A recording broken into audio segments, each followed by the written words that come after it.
Joe Rogan Podcast. Check it out. The Joe Rogan Experience. Train by day, Joe Rogan Podcast by night, all day. Hello, Julia. Hello, Joe. Pleasure to meet you.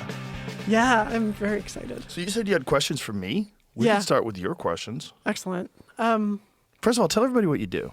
Okay, let me just change the angle of this. Just so folks just tuning in right now are going, who is this young lady? Thank you. What do you I'm do? a year younger than you. There you go. Then you're young. Nice.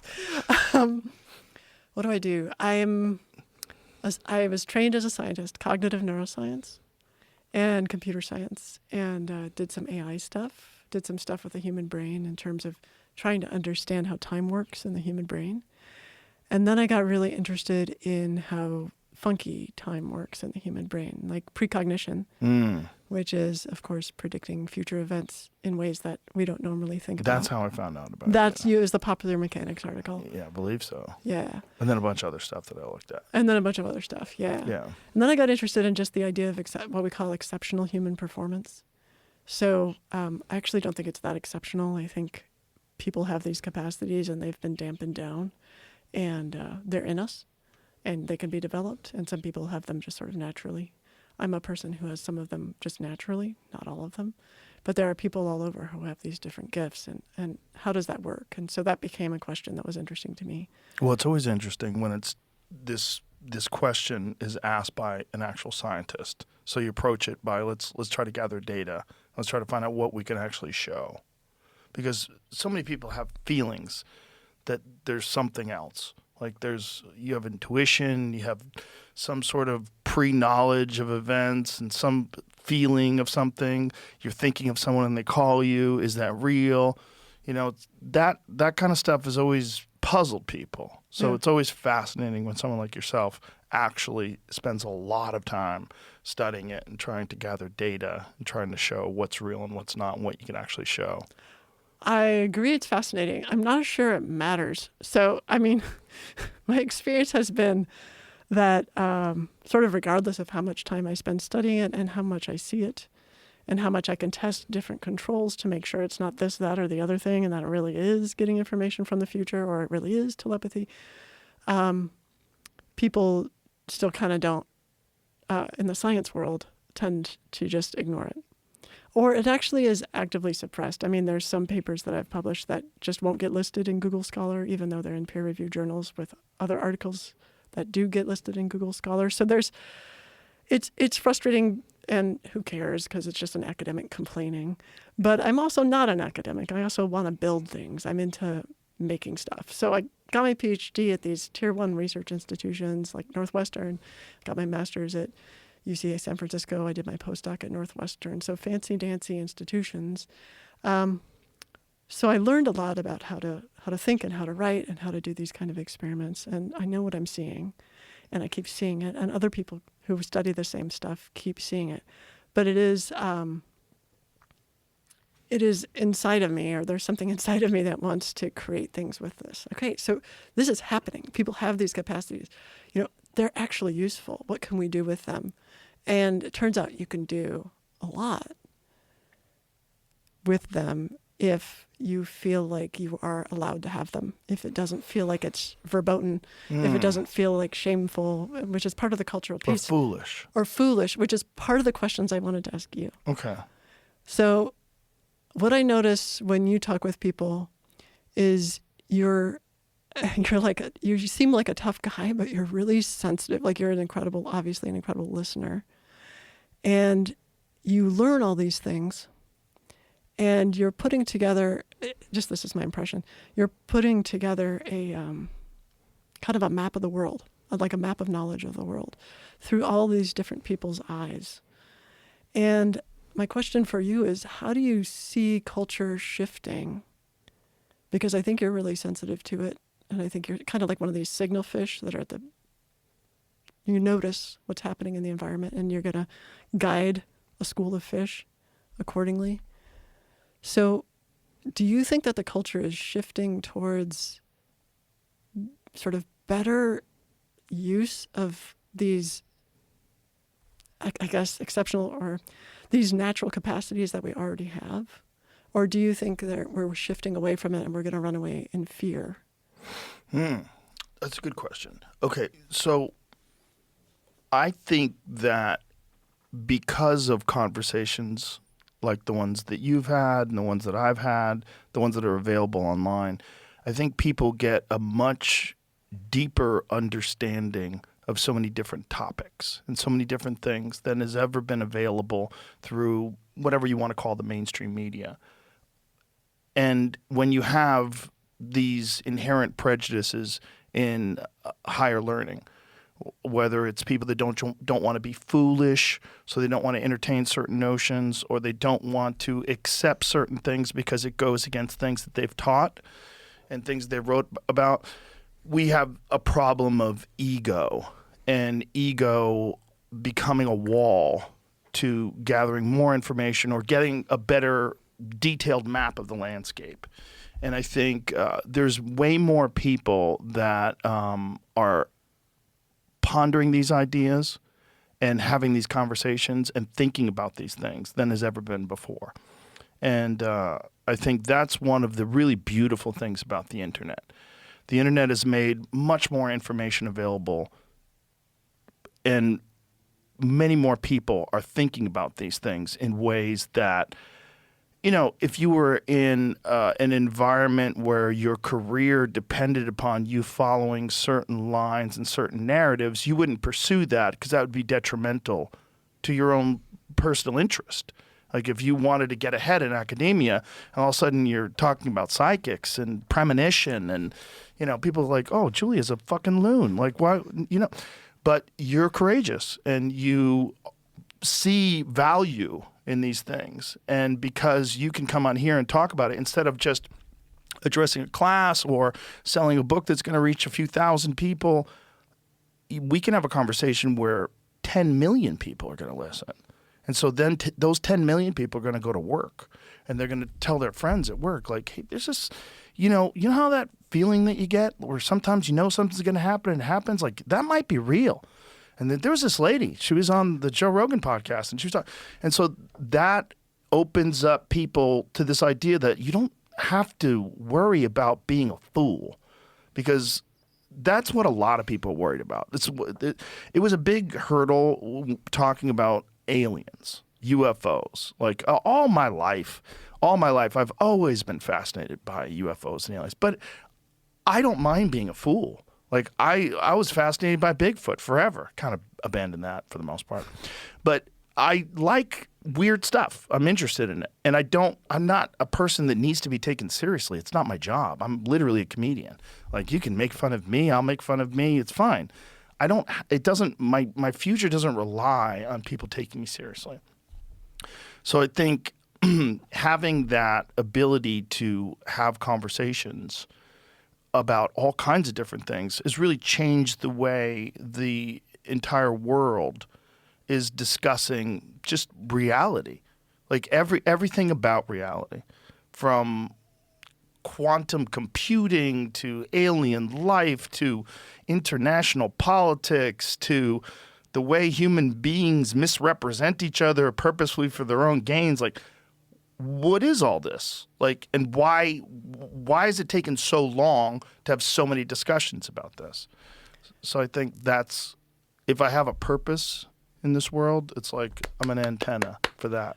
Yeah, I'm just clapping because it's such a great purpose, because, you know, the reason I fell in love with science was it's about discovery. It's about not knowing. Mm-hmm. It's about being foolish. I had this, I was just thinking today, I had this amazing high school biology teacher who had us go outside, and he gave us these little note cards. And he said, on one side of the note card, I want you to write a question about your environment. Look around, you know, the plants or whatever. Pick something, the dirt, whatever, and write a question you think Einstein would ask about this.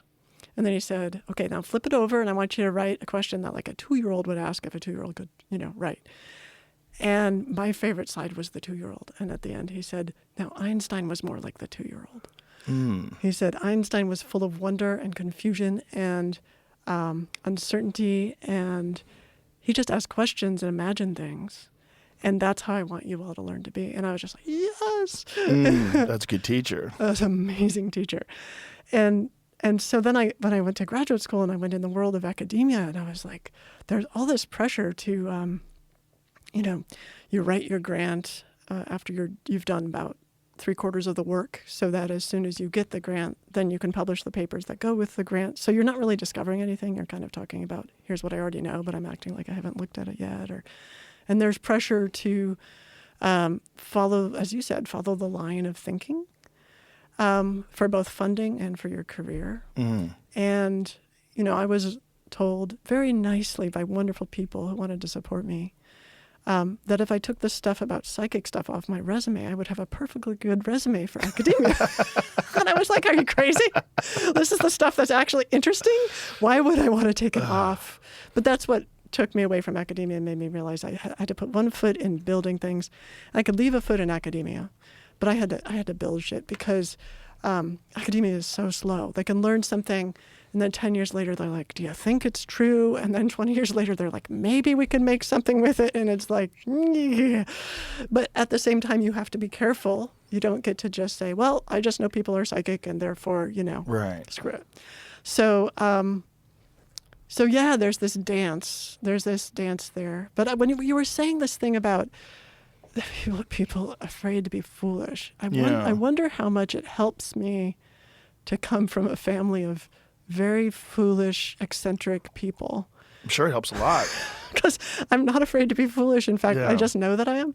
And so, well, I think intelligent, kind people don't mind talking to people that occasionally say foolish things.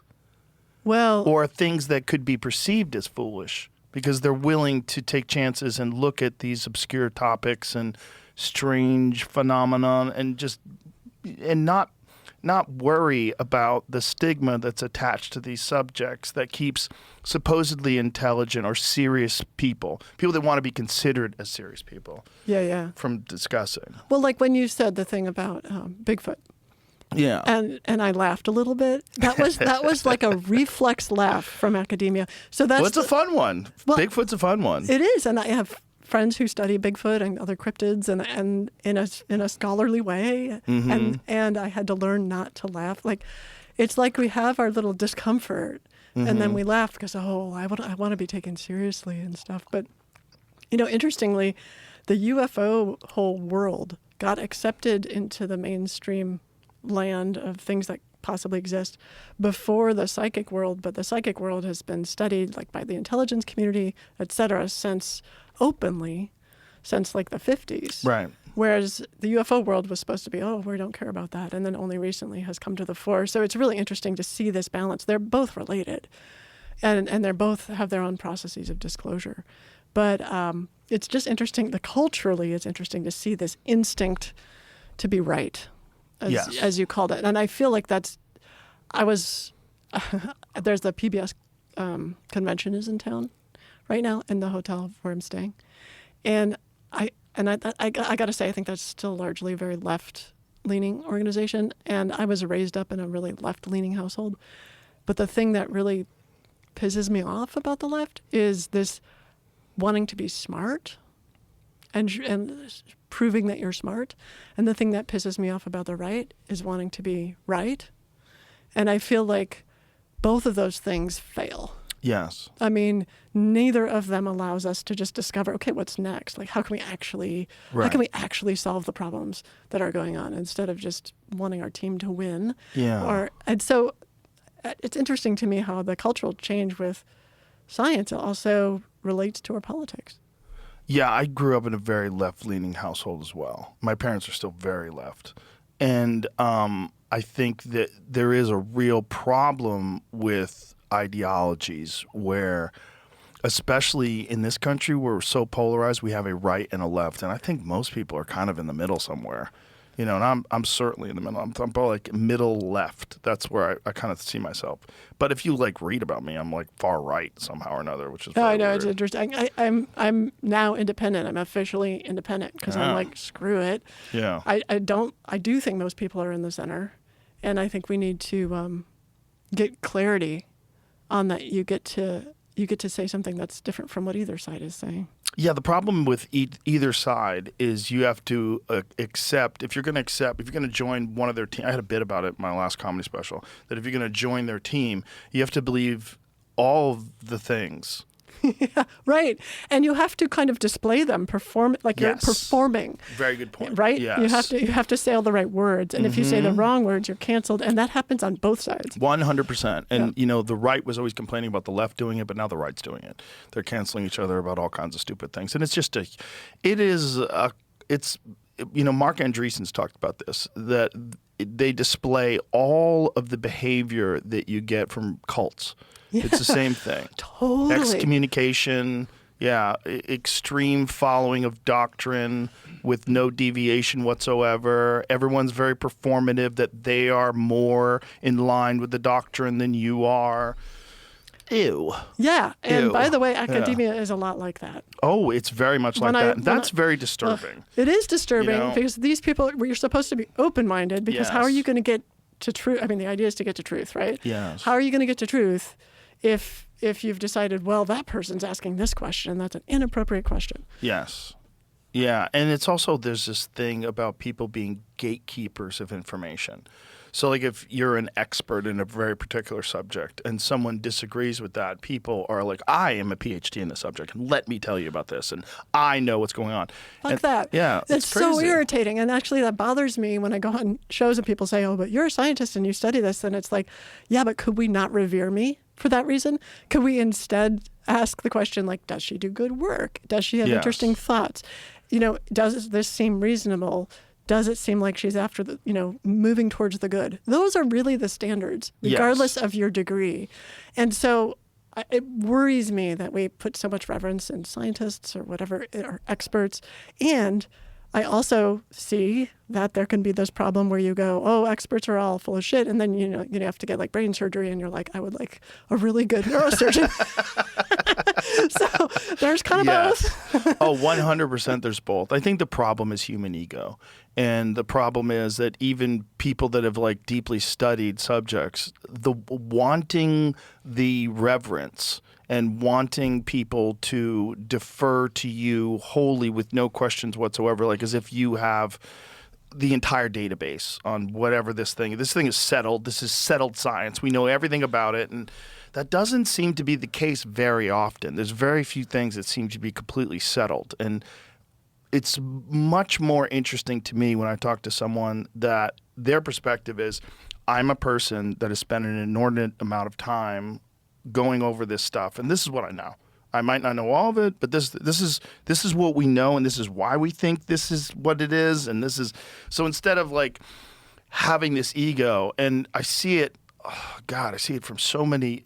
It's a very male thing too. It's a very male ego thing to be like the dominant force of the narrative.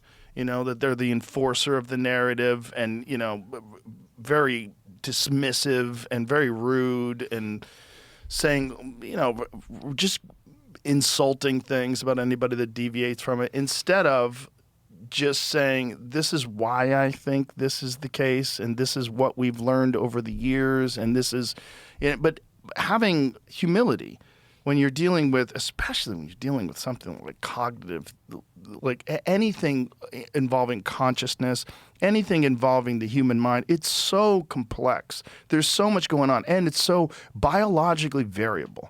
There's so many different people that have different ways of thinking, and their mind works differently. One of the more illuminating things about doing this podcast is having so many different people in here. And so many different conversations, so many unique and fascinating people, but they're all different. Yeah.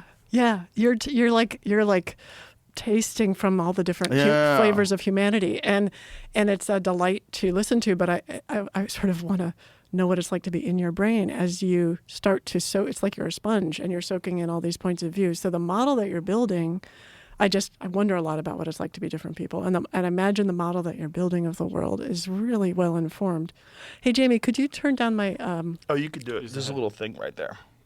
Oh. We're like professionals. It's like you have a whole show. But yeah, I think the model that you're building could be put to some really powerful use. So I'm here to convince you to run for president. Oh, God. You're trying to get me killed, Julia? How dare you? No, I'm not interested in any job, in any government whatsoever. I like doing this. Okay, I get That's it. But what you said about it's a really male thing, I think it's better said to say it's a really insecure male thing. Or it's an insecurity thing that happens more probably to men because there's such a standard of you're supposed to be alpha. Everyone's supposed to be alpha. Right. And for women, there's not that standard, or you're not, Right. And so there's more insecurity because everyone can't be alpha. And what the heck is alpha? And so I feel like I have a desire for someone who has a sense of their own, like is secure in their own masculinity and their own femininity, which I think you have both. I hope you don't mind me calling you out on that. But I know that you're like have this reputation of being like total guy, but you have this, because you're a deep listener, that's already a feminine trait. And so is it really? Yeah. Oh yeah. Okay. Yeah. I didn't know that. I never thought of listening as being masculine or feminine. Listening is a deeply feminine trait because you have to be relatively humble to want to listen. And humility is a feminine trait? No, it's just I don't think of it as a feminine trait. Yeah, I don't think listening is a feminine trait. Yeah, maybe I'm wrong. I think it's a kind. Women are generally better listeners. That's really? Yeah. No, but it depends on if you're in a relationship with them or not. Depends on who you're talking to. I don't know if that's true. Let me see where I'm getting that. I think curious people, genuinely curious people, are better listeners. That's what I think. And I don't think women or men are genuinely more curious. You're right. And I think that there's a thing, if you're always trying to prove that you're alpha, and I think men are more susceptible to that. Yeah. Where you could not be a good listener because you want to make sure you say the right thing. That's an insecurity thing. And then I think there's more insecurity among men because of those standards that are ridiculous. And so maybe that's what I'm talking about. But you're definitely right. I can definitely think of men and women who are both crappy listeners and good listeners. So it's about the insecurity. It's about the emotional maturity. I think it's also a learned thing that, people have this desire to show everyone how intelligent they are and how dominant they are in any particular subject. And it's one of the most infuriating things about having conversations where people aren't really talking to you. They're just trying to win whatever little verbal game you're playing. Yeah. They're trying to one-up you, and they're trying to... I've seen that. Yeah, it's gross. And also just, it makes you want to leave. Yeah, it's not fun. Yeah. It's not a fun conversation. Yeah. I love talking to people way smarter than me. Yeah, it's fun. Me too. I don't need. I can't be the smartest person. I'm friends with Elon. I'm definitely not the smartest person. I know that. I'm friends with a lot of people that are fucking way smarter than me. So I'm just curious, and I think the world would be a lot better place if more people were curious, and if you embraced it and just squash that insecurity that makes you want to puff your chest up and. See, I don't think you could squash it. I also think the world would be a better place if more people were curious. But I think the solution is, I don't think squashing anything works. I think you have to work through it. That's a better way to say it. Yeah. Than squashing it, right? Squashing it just means it's going to come up later as garbage. Yeah, no, you said it better. Yeah. It's really just addressing why you're insecure. And for a lot of men, there's just physical insecurity. Yeah. And the physical insecurity is a real problem. But some of my favorite people are martial artists. And one of the reasons why is because they're the least insecure. Everyone's insecure in some way. But martial artists are dealing with that insecurity literally on a daily basis. So say jiu-jitsu, for instance. If you're training jiu-jitsu, if you go from white belt to black belt, you have to get humiliated thousands of times. You have to if there's no ifs, ands, or buts about it. If you're a white belt and you train with a black belt, you're going to get humiliated or dominated. You're going to lose. You have no chance. Mm-hmm. And so by learning over and over and over and over again that you're not really special, and it's really just about the time you put in and then about getting better and having the ability to objectively assess your position, who you are in this room of people that are trying to strangle each other, who you are in the world itself. And I think a lot of people don't ever address that. And so they run around trying to posture and pretend they're something they're not, pretend they're smarter than they are. They're more of an expert in a subject. They're the one who should talk. You should listen. You know, there's a lot of that. Whenever people say, just shut up and listen, I'm like, I'm not going to do that. And I don't want to talk to anybody that wants it. And I don't ever want anybody to do that if I'm talking. Well, yeah, because then you're not having a conversation. That person doesn't exist. Exactly. You've just decided that person doesn't exist, or they don't matter. You've asserted dominance in the dumbest way possible, which is intellectual. Yeah. Like, yes. That is the dumbest way possible. Sure. And the funny thing is, culturally, we kind of think that it's the smartest way possible. But it's just a bunch of fools. Well, yeah. And so fools with a lot of information. Okay, but let's talk about what a better world would be. So in a better world,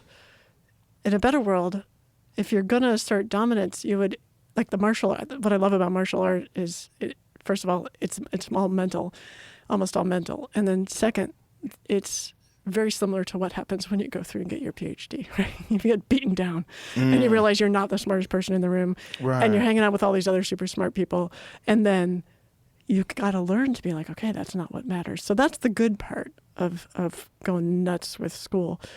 But there's this false information. It reminds me of when I was at UCSF and I went to go see this talk by this famous scientist. I think he won a Nobel Prize. I forget his name. But he was an asshole. And he gave his brilliant talk, but I couldn't pay attention to it because he was an asshole. He was being rude to people who asked questions. He was just dickish. I mean, I don't know how else to say it. Just like arrogant. Yeah. And I walked out and someone said to me, one of my mentors said to me, you know, you have to learn to separate the personality from the information that they're giving. And I said, you know, no, I don't. Like, he's giving me all the information in his personality. Right? I don't need to learn to listen to that. I need to learn to say, unlike all of you all, I need to learn to say, I'm not going to hang out with people and put myself in the presence of people who are rude like that. That's more important than their amazing intellect. And somehow we got to a place culturally where we think you can be really mean or dismissive or rude and arrogant, and that's fine because you're winning. And I feel like a better world would acknowledge that what's more important is love, which is this connection where you actually acknowledge there's someone else there, even if you think they're an asshole, but still, like, I wasn't practicing love. I wasn't accepting him, who he was, but I was in a place where the environment wanted me to just ignore sort of the information I was getting about who this guy was and just say, no, all that matters is his intelligence. Yeah. Well, sometimes you can learn a lot from people that are gross. Yeah. You know, and it's valuable to be able to put their personality aside and listen to the actual information. But still, in that moment, though, I wasn't. You don't want to. Yeah. Well, in that moment, I was like 24, and I was a woman in a field where there are a lot of guys, and I was feeling like I have to have boundaries. You know, I have to learn to have boundaries. And then later, when I'm, like now, I'm postmenopausal, and you know how postmenopausal women are. We have much more confidence. But you're not playing that game anymore. Yeah, no, Yeah. right, exactly. Yeah. It's just like now I'm like, I can listen to, some asshole listen to what he's saying. But at the time, it's like, no, like I have to stand up for something that I think is important. Right. I'm not saying I'm better than. I'm saying I had that experience that made me see that there was this level of like sort of import placed on the intellect. And that had always been the case. My family had always placed all this level of import on the intellect. And I just kind of walked out of that. Well, it has to be balanced. Like, I think putting all of the emphasis on the intellect itself and ignoring the personality is kind of like, the messenger is important. Like, the message is important, but the messenger sucks. That if someone was yelling out the most amazing information in the world, but they were singing it like a Slayer song. I don't know if it's a bad example, but you know what I mean? Like, those death metal bands where they just scream, Yeah. and you're like, oh, geez, I got to get out of here. It's not my thing, right? But it could be like the most interesting information, but the messenger sucks. Yeah. It's not fun to listen to. It's not exciting. Yeah. Or the messenger's arrogant, or the messenger's rude, or it ruins the message. Yeah, you need both. Human beings need to communicate, and in order to communicate, we need to establish that we're just two people. You know, and if you have some information that I don't have, I want to hear it. I don't want to like, oh, she's saying too many smart things. I want to say something smart to show I'm smarter than her. Well, hold on there. You know, there's a lot of that. And that's a lot of that in academia because that is their entire identity. It's a chess game. Yes. Yeah. But it's a chess game with pieces that are stunted. Like they're not allowed to freely move. No kidding. Yeah, it is a cult. I mean, that's the cult part. Yes. That's where you leave and people feel sorry for you. And But you're it's- like, I have my freedom. I'm so excited. And they're like, I'm so sorry for you. Yeah, it's social hierarchies. It's gross. Yeah. And, you know, I mean, I think that's going to exist whenever there's ego, whenever there's the human dynamics of these bizarre creatures that we are, we're territorial apes with weapons. You know, they're like, we're weird, and we're always establishing some kind of dominance, whether it's intellectual dominance or wealth dominance or social hierarchy dominance. Like, people love that stuff. They love it. Is it do we? Or so I. They love to play it. They love to pretend. We love to pretend it. But do we really? Well, that's why people name drop. That's why people want to have the fanciest cars and the nicest watches and I know, the but biggest is houses. that really making them happy? No, it's not. So No. I don't know that people love it. I think people do it because they think it's going to make them happy. But I don't think they love it. Yeah, there's something to that. There's probably something that some sociopaths feel if they show up with $1 million watch and a $1 million car, and they pull up in front of a giant house. It's bigger than anybody's. Like, wow, Sure. look at me, I did it. But I think, But that's rare. I think that's rare. Yeah, I think it's not lasting either. And then there's also a bunch of people that are on fucking pills. So they don't even know what they like. They're just running around in the fog of pharmaceutical cloud. But that's the way they're dealing with it. So it's like, I guess if we see it as like, there's this big problem, which is that I call this the human problem. No one knows how to be with themselves or others in any kind of harmony. Like, right, like harmony. That's a good word. We don't know how to get to harmony. Right. Right? And so one way is for drugs, and one way is prayer, and one way is the big car and the dominance, and one way is, being addicted to your phone. I mean, none of them work. Right. But that's not true. I think prayer works. But I think the only one that works is love, and I think that's what prayer is about. But earnest prayer. But we have to try. I mean, we're built to try to get to harmony, apparently, because we keep trying. And so part of me wants to say, I'm of two minds. Part of me just says, like, we're trying the best we can and we have all these faults. And then there's a part of me that says, and we can do better. Well, we definitely can. And I think that's one of the reasons why people hunger for conversations, because we're all trying to figure out how to do better. Yeah. The human mind is one of the most extraordinary things that's ever been studied, and yet there's no guidebook on how to use it. Because we still don't know. Do you know how much we don't know? We know about as much about the human mind now as we knew in 1991 when I first went to graduate school. I mean, in neuroscience. I mean, the brain, we know a lot more about the brain. We still don't know that much about it. We're still missing some basic pieces of like things like what's the neural code? How do these neurons actually communicate? How do we actually learn? How do we actually represent things in memory? But we know more. But in terms of the mind, wow, we're just beginning. I mean, I guess I'm differentiating the brain and the mind. Like the brain is this like physical chunk of stuff that's related to the mind, but the mind is what we are doing. Right. Well, the thinking, feeling, emoting, wondering, all that stuff is mind stuff.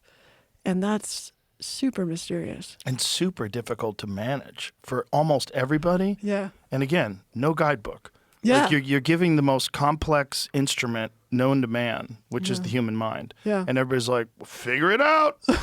And you're like, fuck, maybe I'll become a Moonie. Maybe I'll go into Scientology. What do I do? I have to do something. I have to do something. Someone else knows. I know. I'm the one who knows. Follow that guy. It's like, that's what we do. Do these 10 things and you'll be okay. Yes, that's how cults get started. I'll do those 10 things because we're so nervous we can't figure it out. Exactly. Yeah. Have you ever seen a baby be born? Sure. Yeah. Yeah. So have I, my own, but also I was a doula for a couple of friends who were having wow. babies, and everyone should just see a baby be born. It's very psychedelic. It's psychedelic, and it's Yeah. also it puts you in that liminal space where it's like you've seen beyond the veil. You've seen the borderland between life and death, and it feels to me like that experience, which is much more rare for people to have now. Most people can avoid seeing a baby being born. But that experience is, and also seeing someone die, that experience, I think, helps train us it is the instruction book for the human mind. I don't know why I'm saying that. I look at you, you're wrinkling your brow, and I'm like, also, why am I saying that? I'm not only wrinkling my brow because I'm listening. I have the face of someone who's always upset, but it's not true. No, I don't know why I said that. Like, I've never had that thought before, but it occurred. I guess I was looking at this little, like, you've got this little, like, idol thing on you. Oh, that is a death whistle. That's an Aztec death whistle. Don't do it. Last time we did it, the pandemic started. Yeah, we're close enough. Okay. Yeah, and with the hantavirus thing going on, don't blow it. Okay. Yeah, there's a meme online because my friend Brian Callen was in the podcast studio and he blew this Aztec death whistle like literally, was it like a week before the fucking pandemic? It was way too kicked close. off. It was way too close. And the meme was Brian Callen kicking off the pandemic with the Aztec death whistle. Okay, well, I didn't blow it. Yeah. I saved everybody. Do you know what Aztec death whistles are? I imagine it's really scary. It sounds horrible. And they would play them at night while their enemy was like camped at night. And so they would haunt them so they couldn't sleep. They would stand on the mountaintops and make that noise. Wow. And it's very high pitched and it carries. Like a crying baby. Well, no, it's like demons. It sounds like demons. Like people screaming. Yeah. And you just think, this is the last day of my life. Here's what it sounds. Aztec soldiers will blow while charging into battle and during human sacrifices. But how does a whistle make that horrifying sound? When air is blown into the tube, the airflow splits into a big and small chamber, each making a different noise you're about to hear. Click here to see me try the world's loudest whistle. Did that guy That's what it sounds like. survive this video? I don't know. He might not even be real. In this world, that might be AI. Well, that's true. So no wonder I was thinking about like the veil between life and death, because I was looking at that thing, and there's something that is like a reset. When you see a baby be born or you see someone die, it's like it's like you get to what matters, and it's not whatever the dominance thing, and it's not the insecurity thing, and it's not any of that. Yeah. So I think that's the instruction book. And so we're sort of given these little resets that allow us to get in touch with what really matters. But the more we get away from them, in the modern world, maybe the fewer instructions we have. I don't know. Never had that thought before. Yeah. I think it would benefit almost everyone to do something that takes you out of your own thoughts. And I think that physically difficult things are the very best at that. Like yoga is one of the very best things at that, because it's very physically difficult to do.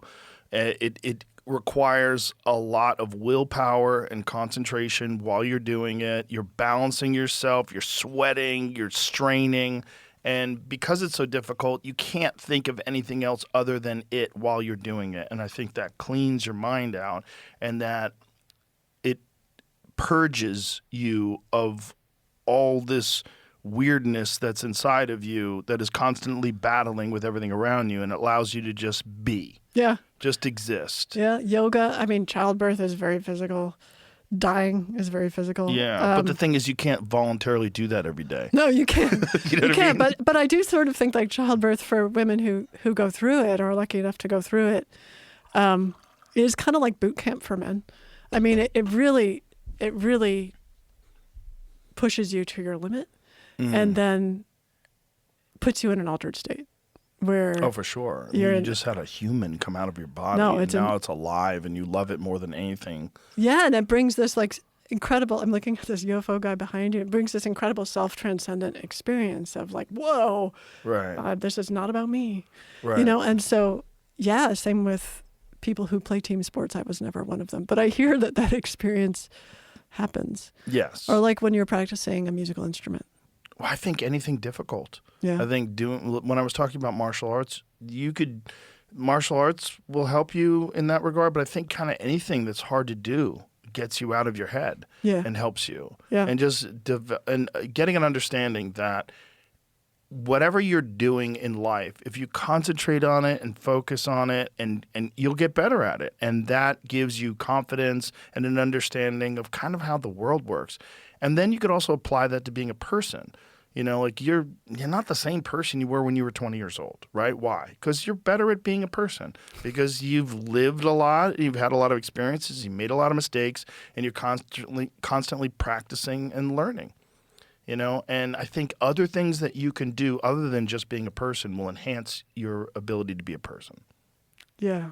Being a person who is applying yourself to something. Yes. My martial arts instructor had this thing that he told me when I was very young. He said that martial arts are a vehicle for developing your human potential. Mm-hmm. And I think that could be guitar playing. That could be tennis. When I used to teach remote viewing, we used to call it a mental martial art. It's anything that's hard, on which you have to concentrate, that puts you in that space of flow. Mm-hmm. And the flow means, like, that Csikszentmihalyi idea. I don't know if I pronounced his name right, but this idea of timelessness, and you're just sort of having to surf whatever's happening. Mm-hmm. And that could happen. It could happen in any field, right? Whenever you have to apply your whole self to something, then it's so ironic, because you apply your whole self to something, and then what that allows to happen is that you become selfless. Like you're almost like a tube. Right. You're not thinking about you anymore. You're thinking about the thing. Yeah, and there's neuroscience to back that up, right? Yes. Yeah. I think anything difficult, I feel that when I practice archery. I feel that when I play pool. I feel that when I work out. Anything difficult where you lose yourself, but in doing that, you have a better understanding of yourself, which is odd. Yeah, and it's almost like you come into consciousness more. Yeah. I'm really fascinated by the remote viewing, and I want to get to that. But I want to start with, like, how did you begin studying this stuff? So you're involved in neuroscience. You're trying to pick which lane you're going to really pursue all your interests in. How did you get involved in this idea of premonition and psychic ability, and that there's a real something there? Yeah, I sort of hid it I hid my agenda from myself. So really? Yeah, I discovered, later in life. Yeah, because when I was a kid, my first precognitive dream that I remember was when I was 7. And it was very clear. I dreamt that my friend, I knew which friend, Ishane, what would happen? She would lose her watch. Where would it happen? On the playground. And then the next day that happened. It was very specific. It wasn't like you don't have to be metaphorical about it. What does it mean? It meant that Ishane lost her watch on the playground the next day. Right. And so... Did you tell your parents? Yeah, and they said, my mom, so my very eccentric family would always talk about dreams at the breakfast table. My mom was a therapist and a learning disability specialist. My dad was a physicist. My sister's an artist. And we would all talk about dreams. And so I mentioned this, and my dad, the physicist, says, well, that's a coincidence. And my mom, the therapist, says, you should get a dream journal and write them down. And so I did that. And your dad just dismissed it as a coincidence? He has come around. That's a very specific coincidence. It's three factors. And I always like to say, if you have 2 or more factors, it's likely precognitive. But just the one. Lost the watch. And then she loses her watch. But she did just get her watch. We were 7 years old. She got her watch from her father. You could predict that as someone who's good at figuring out what kids do, is that they might lose the watch, right? So that could be a coincidence. You have to think about all the possible things that could happen to a 7-year-old in the watch that they just got. Losing it is up there. Yeah, but you thought about it the day before she lost it. I dreamt it the day before she lost it. Dreamt it. Yeah.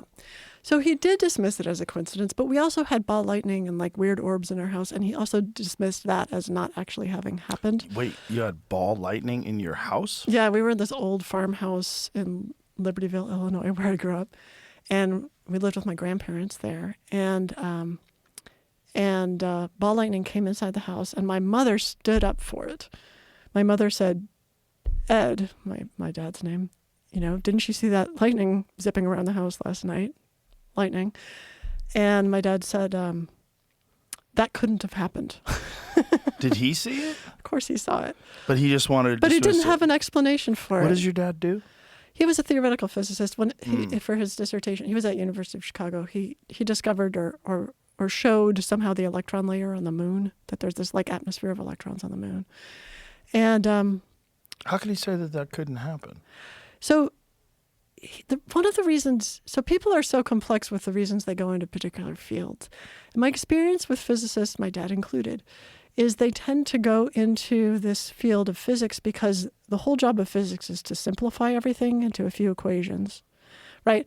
I don't know if it's funny, but there's the standard physics joke of like, all right, let's figure out the volume of a cow. Let's just estimate it. It's a sphere, and so it's like you cut off the legs and the head and the tail, and all of a sudden you're just calculating a sphere, which doesn't give you the volume of the cow. And so I think there's a desire to simplify everything, and I think there's a desire to control things. And many, many, many physicists have OCD and have control issues. My dad had severe OCD. And so in his mind, it couldn't have happened because all his circuits would fry because he didn't know how to explain it. And my mother just stood up for it and said, well, it did happen and you saw it and I saw it. And it hit the edge of my room and then went out, and there was still like the brown mark where it was burned in the corner of the room. So like we had plenty of evidence. So there was stuff going on, and there was this push-pull with my mom, who just believed in the primacy, I guess, or the importance of experience, like we saw it. And the pull from my dad, who believed in, if you didn't understand, if you didn't have a theory for something, it couldn't exist. And so I was living in that. So what I did was I kept a dream journal sort of the rest of my life. I still write every morning my dreams, and started to notice that I was really good at precognitive dreaming, and it would happen again and again and again. And I would have experience, we can get into later the weird school stuff, but experiences at school that reminded me that I had this capacity. And then I hid it from myself when I realized I wanted to go to graduate school and actually be a scientist. So by which I mean I just sort of said, well, all of that stuff's crap. Even though I was still having those experiences, I had to kind of split off. This is a thing that you have to do if you think, okay, I have to ride the academic train, right? And the academic train says, like, I'm going to do hard science. I'm going to go to the best neuroscience school. I'm going to, Right. And then by the time I was in my late 20s, and I was in my second graduate school getting my PhD at Northwestern, I started to remember. And the reason I started, and it's not like I had really forgotten, but it's like it just wasn't allowed to be real. I started to study timing in the auditory system because I was into understanding how the auditory system managed things in time. And then I started to ask myself, why am I so interested in time? Why am I so interested in the nature of time and how it works? And then boom, oh, right, because I keep having these precognitive dreams. There's obviously something we don't understand about how time works because these are so consistent and clear. And at that point, I knew that was happening because I knew I wasn't making it up. I could look at my journal and I could see it.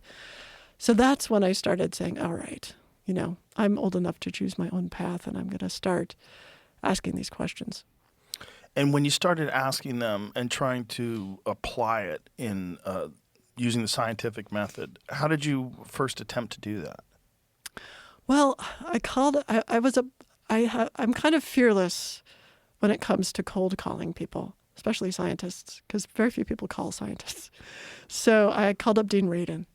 I had read some of his work from the Institute of Noetic Sciences. I called him up and I said, hi, my name's Julia, and I was thinking of going into this field, and I think precognition is real. And he's like, oh, okay.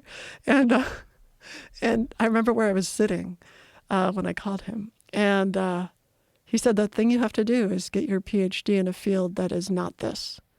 So finish your PhD, and then as a postdoc, start to investigate it. So I did. I finished my PhD while I was studying all this other stuff and understanding the field. And then as soon as I got into my postdoc years, I found a sympathetic advisor at Northwestern in the cognitive neuroscience program, and just said, I want to start studying this stuff. So at the same time, I had one foot in more mainstream stuff about timing and the auditory and the visual system. And then the other foot was in this purely, basically psychic stuff, trying to understand it. And I made an experiment. There's a foundation called the Bial Foundation in Portugal, and I wrote an application to them, and they funded my postdoc so I could study the sense of being stared at with like closed circuit TV monitors, and I could study how the skin physiology, skin conductance or sweat changes when just before you get a response right on a random like psychic task. And so that's kind of precognition or presentiment. And then I just I got really interested in presentiment because I saw that it was real. And I also saw there was a big gender difference that was fascinating to me, which is that before men got their first trial correct, and this is just a guessing game, so that, it's all randomly selected, their skin conductance would go crazy, like they just won the lottery. And before they didn't get it correct or they were incorrect, it would just kind of like peter along. So they were anticipating at a very high level what the future was going to bring, whether they were going to win or not. Whereas women practically, but not totally, showed the opposite. But their skin, but regardless of what happened, whether it was correct or incorrect, they were much lower than men. So men were really excited about the future correct thing. At least their physiology showed that. So I got fascinated by that and pulled together a bunch of worked with a couple other people at different institutions and pulled together 26 studies over the prior, 40 years that looked at this kind of physiological change that predicts essentially a random future event, and just analyzed it. Do you have a theory as to why men have that response and women don't? I kind of think it's cultural. You were talking about the importance of winning. And I think, that we know that gambling addicts are twice as likely, or maybe 3 times as likely to be men as women. Really? Yeah. And the importance of winning, well, I don't know if it's biological or cultural, but in any case, the importance of being alpha or the importance of winning, I think it's a big deal. It's a big deal to men. Do you think that goes back to tribal war? I think it goes back to chimpanzees. Yeah, which do tribal war. Yeah. Yeah. It kind of makes sense that the importance in winning is literally survival or death. You will get kicked out of your little chimpanzee colony. Not only that, the ability to predict things that are going to happen would probably keep you alive. Yeah. Like if you were running into an ambush, I don't like this, or something is wrong, something's off, or now's the time to go, I feel it. Mm-hmm. Yeah. Yeah, so those combined. But, there's other tasks that aren't about winning, that are just about are you going to see a picture that's scary versus a picture that's neutral, where women and men both show the effect. But in this particular task, it was just very clear. And then I replicated it in heartbeat. So that first one was in skin conductance. And then I looked at heart rhythms. And I replicated that same thing where men are like, oh yeah, here we go. And women are like, da, da, da, da. If something doesn't matter so much to you in the future, I don't think it matters so much to you in anticipating it. Now, here's the question about this stuff. Do you think that this is an emerging phenomenon in human consciousness, or do you think it's something that has atrophied, that was available before language? So it's very clearly available, before language. Okay, that's what I think. Yeah. I've been thinking that a lot lately. And one of the things that I've been thinking is, one of the things that we've noticed, I think phones and the internet and the computers are an amazing thing. You can acquire so much information. You can learn about things. You can encounter new people. There's so much stuff that's great about the internet. The bad thing is a lot of people have a much shorter attention span now because of social media. And then now they're demonstrating that through use of large language models, a lot of people are actually getting dumber. Yes, I've noticed it already. Well, they've studied it, and especially children, they're actually less capable of solving problems themselves because they always turn to a computer and have the computer solve a problem. And the more I think about that, the more I look at that, I go, well, what is language? Language is a technology. And language is a technology that allows you to say things with your mouth, and I know what you're thinking.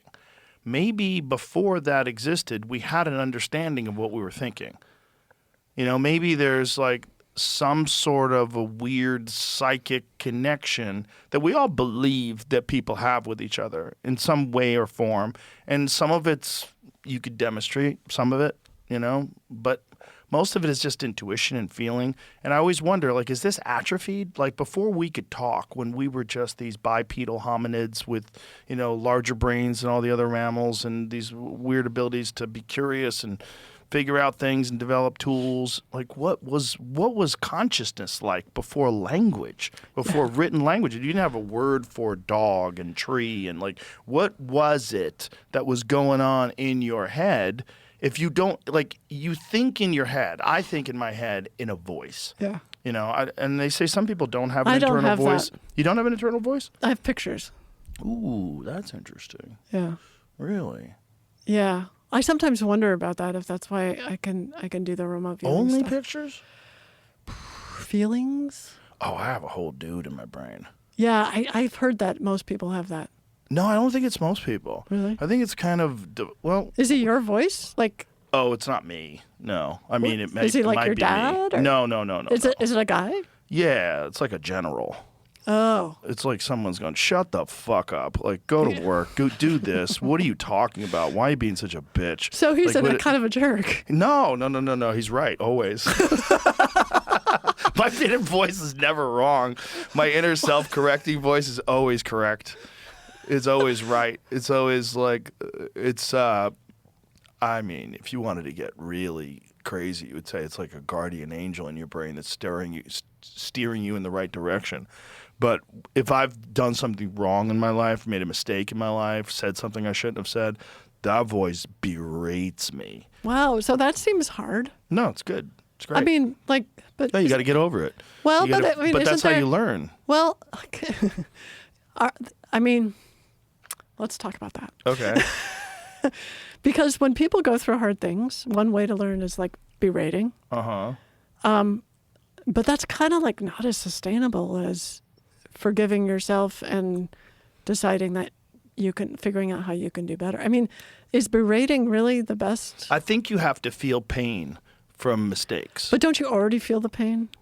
No, you got to really feel it. Do you feel like the only way? I don't like making mistakes twice. And the best way to not make a mistake twice is have the first one suck so bad that you never want to go through that again. For sure. And if it doesn't really suck, make it suck in your head. But does it already? doesn't I feel like it already sucks without a guy telling you that it sucks. Well, it's not. I mean, I'm kind of exaggerating. It's not just that, but it's like, it's not even like it's not pejoratives. It's not, insults. You're a fucking loser. It's like, you fucked up. You did this. You were supposed to do that. You were supposed to get something done. You didn't get it done. You were supposed to do this, but you fucked it up. Like, don't fuck it up again. This is what you did wrong. Don't do that again. I get it. This is what you could have done right. It's like your conscience. It is like a conscience, but it's very strong. It's very loud. Yeah. Yeah. And I have to learn how to sometimes ignore it and just otherwise I won't sleep. Right. Like, it can be too harsh. Yeah, but it doesn't, like, I don't hate myself or anything like that. It's not that. But it's just like honest. Yeah. It's just an honest assessment of everything that I've ever done. Ever.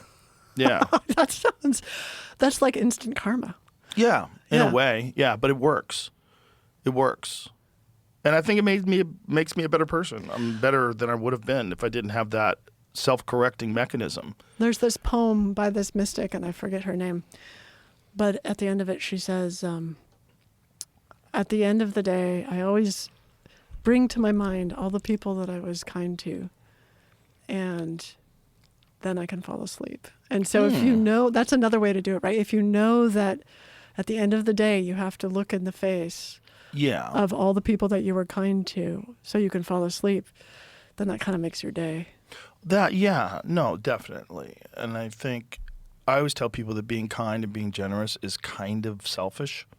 Yeah. Because exactly that. you feel better. Yeah, you do. You feel better about yourself. You feel better about life. You feel better about everything. It's actually a good thing to do, to be kind and generous. And that's like counter to, like, you shouldn't think that way. No, you should just be kind and generous. I agree. But also, you benefit from it. And I think the more people understand that you benefit, the more people are likely to behave in that way, and it'd be better for everybody. So back to the language thing. So this actually, to me, relates to the language thing. If you develop language, you are more aware of what you're thinking in a certain sense, if you think linguistically. But you also, in a way, sort of dampen down, as you say, and I agree with you that there's a trade-off there. You dampen down the sort of instant knowledge of how people around you are feeling, like that telepathy thing. So I keep looking at this skull, right? And so what we know, I don't think we've lost it. So you had this idea that we've lost that psychic stuff. I think it's absolutely there, and I think it's neuroscientifically defensible that it's there, but that language actually suppresses it. So atrophies it. It doesn't atrophy it. No? It's like you can actually use. So there's this cool result from this guy in Baycrest. His name's Morris Freeman, and he's a neurologist there up in Canada. And he noticed in his stroke patients that if they had lesions here, so their stroke kind of messed up this area here, left frontal orbital area of the brain in the cortex, that they seemed to be more psychic. Like, he didn't know how to explain it. So he did an actual experiment where he tried to get people to move with their minds an arrow on a computer screen. So there was no mouse, there was no way to move it. They just had to look at the arrow and say, move to the left or move to the right, and wish it to happen, and using their intention, right? So the people who had the strokes there were able to do it statistically significantly.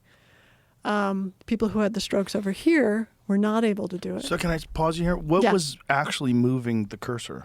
So he had a random number generator hooked up to the generator. Okay. So the cursor was kind of like shaking, and the random number generator would make it deviate to the left or to the right. So the person was effectively changing the random number generator. How often? Enough so that it was statistically significant. What is statistically significant? So what you would do numbers? is, you would have a control. So you have the try period where you say to the person, try to move it to the left, try to move it to the right. And then you have the control period where you say, read a book, like you're not trying. And you compare the distance and the amount of time it's spent in the intended direction to the reading a book time. And if there's statistical tests you can use to determine whether it was spending time in the intended direction more often when it was intended. But how much more often? A number that's statistically significant. So I guess, it's like, imagine... Like 5%, 10%? Oh, I forget what the actual quantitative number... But that would be interesting to know. I totally would. Just forget. Whether or not it would change with different humans. I agree. But then he replicated it. Instead of looking at stroke patients, he used transcranial magnetic stimulation, which turns down activity. So he put that over here. So he's putting that over the left area, and to turn that down. And again, these are not people who've had strokes, just regular people, you and I. They were able to do this with their minds. So it's just sitting there. What was his explanation is that the front left orbital frontal area we know that it inhibits the right frontal area, and we know that the right orbital frontal inhibits the left. And his explanation is this stuff is going on in the right hemisphere, or at least is dominated by that. And when you suppress it, you're not as psychic, and when you release the suppression, you are more psychic. And it's just right under the surface. It's right there. And so when I work with non-speaking autistic kids, it feels to me like that's a pretty good explanation of what's going on. They're not activating this part as much. Not that I've proven this. This is a hypothesis, and it's not. I'm not the only one with the hypothesis, but they're not activating this part as much. We know that because this is where speech is over here, right? These areas in the left, and so therefore this area can be a little bit more free. So the psychic stuff is coming out. Huh. Well, that's one of the weird things that they've demonstrated about certain psychedelics like psilocybin. You would think that it just like turns on your mind and all the synapses are firing. No. Dampens. Yeah. Yeah. Which is very weird. Yeah. So because it makes you think like, what are we doing with the mind? Yeah. Or the brain, I should say, not the mind. Well, and the brain is related to the mind Yeah. in ways we don't understand. And then it's sometimes not related to the mind, right? Like in the psilocybin results, you're having all these experiences, but the brain is dampened. Yeah. What's going on? And there's the filter theory of consciousness says, well, consciousness is kind of like out there, almost like a radio signal, and your brain's kind of filtering it. Yes. So that then you have this simple, like, oh, pick up the cup and say the words. And, you can kind of live your life without realizing that person over there is having this experience and that's going on. And then in the future, this will happen. So it makes sense to me that it's like our conscious minds, in order to just deal with daily life, have to be kind of stupid. And then... Right, because otherwise you'd be overwhelmed by all the data and possibilities. It's so much... You're in the universe. And it's so much data. It's multicellular creatures all around you and subatomic particles. Like, well, yeah. And when we're working with... I work with a whole team that works with non-speaking autistic kids, like in telepathy tapes. And when we're working with them, like they get distracted by that stuff. Like they'll say, I'm distracted. When I say, I mean they're, typing on a letterboard or a keyboard. There's spirits in the room, or I'm thinking about what you did earlier today that I didn't know about, but I do know about because I'm telepathic. And so it's like a lot of information that makes it pretty hard to be in the here and now. Have any of those nonverbal autistic kids ever wrote something down where they couldn't possibly have known it? Yeah. Like what? Oh, I can give you many examples. In fact, do you want to? I have a video of that. Oh, sure. Okay. Yeah, I have to walk you through the video. Okay. Yeah. Do you have that over there? I don't know.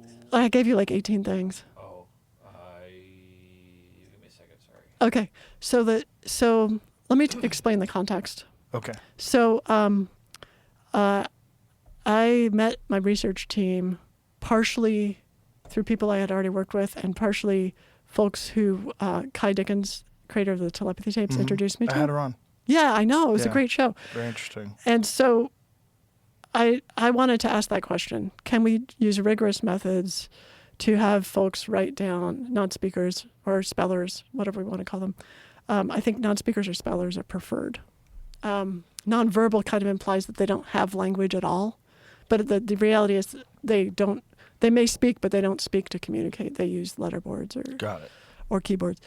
I wanted to understand, like, they're doing all these tests where they're repeating numbers and letters. And that's interesting. But it doesn't really, to me, I mean, the whole world of testing people for psychic abilities, it's not very interesting. And if we presume that these students are actually pretty smart, it's got to be boring for them.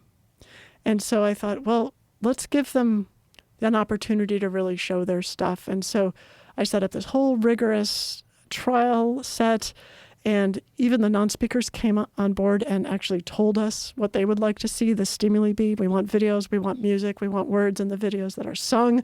I mean, they just told us all these things that they wanted. And by again, using the letterboards. And we said, okay, we can do all that. But the catch is the person who's sending the information is going to be in another room, maybe like 30 yards away with a closed door. And you can work with your communication partner, but she is not going to know what the target is, and she's going to have no idea what the target could be because she's never going to see any of the target videos that we'll use. And so we were preparing for this, and we were getting our software ready. We were preparing for the formal trials that would be filmed for the documentary. And so we were doing that on Zoom. We weren't yet in person. But the non-speaker that I'm about to tell you about was with his communication partner, Maria Welch, who's a speech and language pathologist. And he was, getting ready to do the trial. We were explaining it to him. And I was in Virginia Maria and the student were in Illinois, and then Jeff Tarrant, another co-investigator, another neuroscientist, was in Oregon.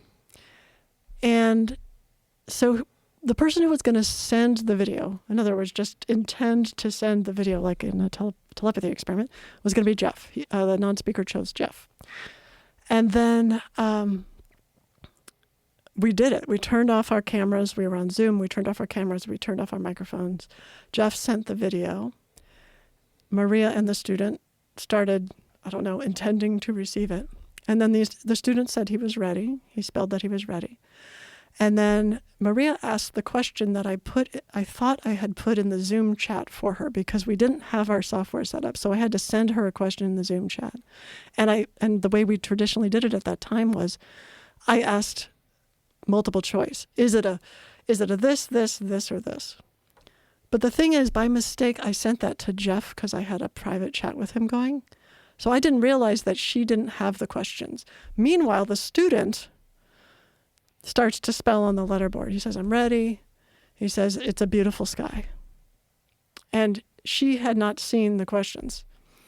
It was a beautiful sky. Of all the videos in the world that he picked to describe that way, it was a video of the tops of trees and then above them, like northern lights that had been colored like by an artist to look even more cool. And then there's like a time lapse. And he said, it's art of a beautiful sky. And that was a really great description. And statistically, there's almost no way to calculate how statistically likely that is because it could have been any video in the world. And we didn't even give him the multiple choice. Whoa. Yeah. So actually, that's not the video I'm going to show you. I just realized that I wanted to answer the question more directly. The video I want to show you, if you can find it, is one of what we call a telepathy train, where the students, and this happened more than once when we were physically in town in Chicago as a team, where one student comes in and says something, leaves, and the next student comes in with their mom, and they check in. Maria always asks them, would you like to check in? And then they refer to the thing the last student was talking about. And it happened in a really compelling way in this video because there was also a discussion that the first student who comes in, which I believe I'm calling participant 4 just for anonymity. So participant 4 comes in and says he wants to go on a double date with participant 5 and his girlfriend. And then he says, tell his mom. And then when participant 5 comes in, he says, tell my mom I want to go on a double date with participant 4 and his girlfriend. So they clearly had already discussed this telepathically because they're non-speakers. They're not talking to each other. Their parents haven't talked to each other about this. The parents don't know each other. And so that happened. And then they also passed on this, so this stuff kept happening. They also passed on this idea of slamming a beach ball on the ground in order to identify each of the videos because they wanted to get the telepathy signals right, but they were missing them, on the formal trials. So they discussed between themselves, apparently, telepathically, if you slam a beach ball on the ground before we do the trial, then we'll focus on it in time and we'll go to the right timeline to talk about this is what they write down to get to the video in our minds. And so that's the video that I wanted to show you if it's here, because I don't include the double date stuff in it because it's too private and they say too many names of other on the page I have students. it says here's a link, but there's no link that I can find unless it's you know what? If you go back to what you just saw and then say I worked with my team to get out this response right away. It includes a link to this video as well. Yeah, I had that open now. Yeah. So that's on the inalienable right. Then if you go down. I didn't see a video. Go up. Go down. You're going too fast here. Sorry, I'm just going to the top and then. Yeah, so that's my mom and my other mom. All right, scroll all the way down. You got it. Keep going. This is all about the science stuff. Okay, now stop right there. Slow down. And then now go a little bit more down. Okay, go up. Yeah. Right there, okay. Video the debrief. You got it. All right. This is it? Yeah. Okay. And that's Jeff and me on the right, and that's Maria. Maybe someone else has questions to ask. I was wondering if it was the best way to present the video so that the timing doesn't become a factor. Like maybe he saw a video at a different time, but how could we make this one stand out so you know that's the one we're talking about? Yeah, great. That's kind of what I was going to ask. And that's Is there some way Natalia we could make on it the very stand out for left. you? Put your foot on the floor. Or cross your leg.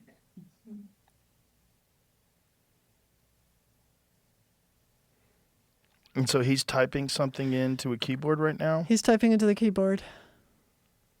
Counseling. Oh, you know It's what? got Let's electronic try and find voice. you. And the electronic voice is hard to hear, so she'll repeat it, and then I also have a little slide that shows what he said. What did the voice say? S-L-A-M. Slam. Slam. Going. Slam. Hey.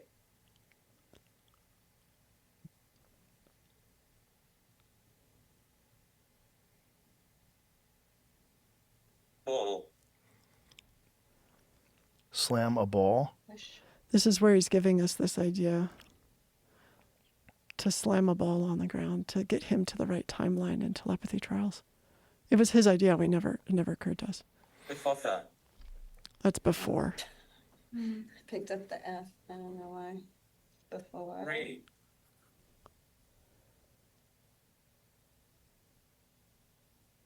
By the way, Maria has a big crush on you. She knows you're married, but she told me not to tell you. Taj said thanks.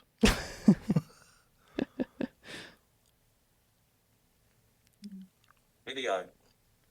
Okay. Where or which person would be helpful to do that for the video?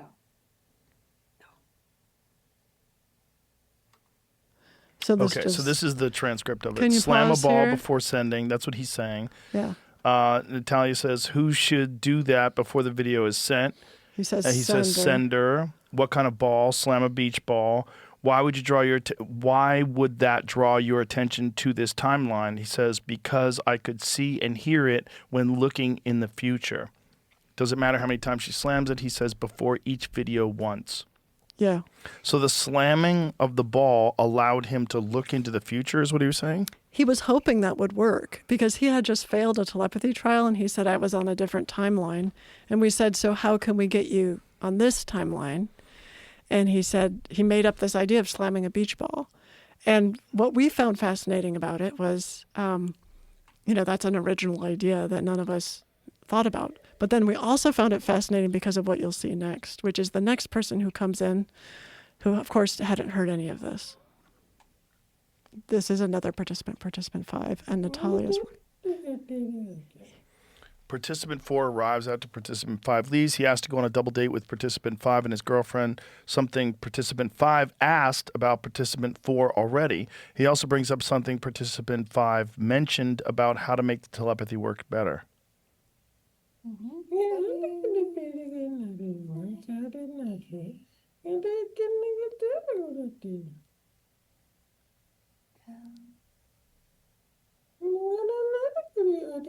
What is that voice?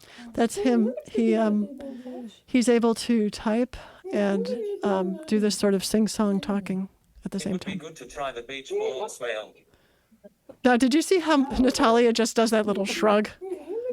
It would be good to try the beach ball slam. So no, he It would be good didn't to try hear the that other beach ball conversation slam. at all. He No. wasn't in the room. His mom. Where was he? So he was at home with his mom. So he came in after we had a 20-minute break between the So participants. he wasn't anywhere near the building. No, there's no way he could have known. That's why Natalia gave that shrug. Like, see, she and Maria see this all the time, where students will all be talking about the same thing. and they So he just comes in and says the beach ball slam would be a good idea. Yeah. So he It's as if he somehow was or in another. that conversation. Whoa. Yeah, and it is like they are all in the same conversation.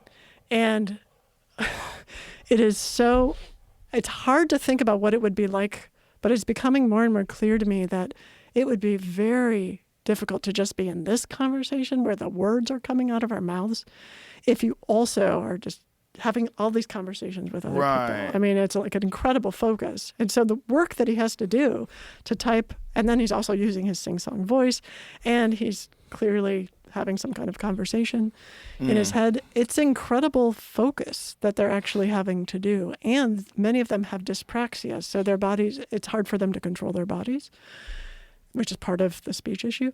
And so I just think they're all gifted. I mean, at this point. Right. That's Well, there's that thing that they kept talking about in the telepathy tapes where they all meet on the hill. psychically on the hill. Yeah. Yeah. Yeah. So I had And this. they all talk about it independently. Like it's not something that has been taught to them. Like, do you meet on the hill? Oh yeah, I do.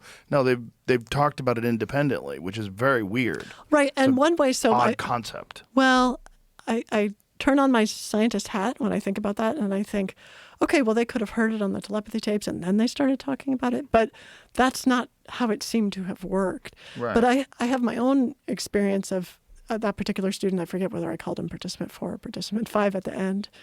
He and I became, I had a good understanding of his mind, and we had some good conversations. And I had a dream one night where he came to me, and all he did was show me this, like, it was like a sun where you could see the sunspots, and it was just slowly turning, and it was beautiful, and he just gave it to me. And then the next day I was working with him over Zoom, and so I asked Maria, I said, can I ask him a question? And she said, sure. And I said, last night you gave me something. You gave me a shape. What was the shape? Because I hadn't told Maria about the dream or anyone else. It was just my dream that I wrote in my journal. And I was thinking he would say ball or sphere, and that would either be a good guess or it would be telepathy. But he goes, I still can't get over this. I sent you a pre-revolutionary orb with 4 stars on it, slowly rotating. What is a pre-revolutionary I don't fucking know, orb? but What does that mean? I don't know. I mean, With 4 stars on it? with 4 stars on it, slowly rotating. But that's not exactly what you saw in the dream. Well, there were these sunspots. So there's a poetic license that they have. I would say that's 80% correct. So it was slowly rotating, and there were these sunspots that I was calling sunspots. He was calling stars, and it was definitely an orb. What does pre-revolutionary mean? I don't know. They talk about, and I talk about in my book, the love revolution, this idea that we're moving towards a time when we can actually use love in our lives to communicate and to connect people. But maybe that's what he means. And then, so that's one instance. So I sort of go, okay, that was interesting. And it kind of blew my mind that he used that language. He's just gifted at interesting language. And then this other non-speaker who worked with Natalia, who was the young woman you saw on the left, who also works with a lot of spellers, just decided to start reading my mind. Like I asked Natalia, I said, can we just do an experiment where I'll be doing something and I'll know what I'm doing at that time. And you just ask one of your students to read my mind. And then no one else will know what I'm doing. And she won't know what I'm doing. And so what I was doing this remote viewing for a friend. And so I knew exactly what I was doing during that time and what I was thinking. But what I was thinking about was, remember that comet 3I Atlas? Mm-hmm. So I was kind of obsessively thinking about 3I Atlas. Like, what is it? What's the deal? It was during that exact time in December last year. And he comes back with some stuff I don't understand, like poetic license. I call it poetic license, or just it's wrong, that I don't understand where it came from. And then he says, and 3I Atlas. And he talks about this owl that I saw in a video when I was doing the remote viewing. And I was like, so Natalia didn't even know what 3I Atlas was. She had to look it up. And the parent didn't know what 3I Atlas was. And he spelled it 3EYE Atlas, right? Wow. So it was phonetic. Yeah. And then later, a couple weeks ago, I get a text from Natalia that the same student, who apparently has now felt perfectly fine reading my mind, tapped into my mind when I was thinking about a medication that my stepmom was taking. And he used her name, which Natalia didn't know, and told me that she would be okay on the medication, that it would help her. and then told Natalia to text me, and so she did.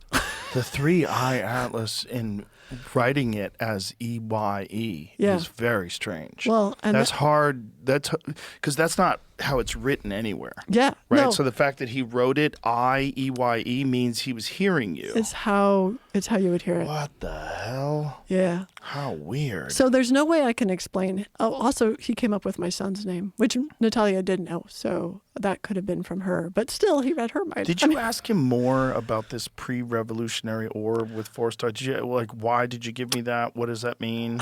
I wish I did. One thing I know with this particular participant is that he's so gifted, and his family asks him a lot, like about to do mediumship stuff, like what does Grandpa think about this or whatever. And in fact, Grandpa's dead. yeah, and to him, there's not a lot of difference. And so, Oy. yeah, and they also, like, the grandmother had a lung transplant, and they asked who the donor was, and I identified a probable donor who lived in the area who had died that day, and they won't know for a year if it was the actual donor because it takes time to learn who the donor is, but they're pretty sure that it probably is. But so, boy, if it turns out that he's right and you can't find out for another year, yeah. or they won't release the information. Well, for another year? yeah, my husband had Yeah. a double lung transplant. It just takes a while. Everyone has to agree that they want to release the information. But in any case, he's just really good at this. Like, he's very skilled. And I didn't want him to feel like he was a show pony. And I wanted to get on with his lesson. And so I didn't want to ask other questions. I feel like, he'll probably just show up in my dream and tell me at some point. Yeah, but do you think that he even would think of himself as a show pony?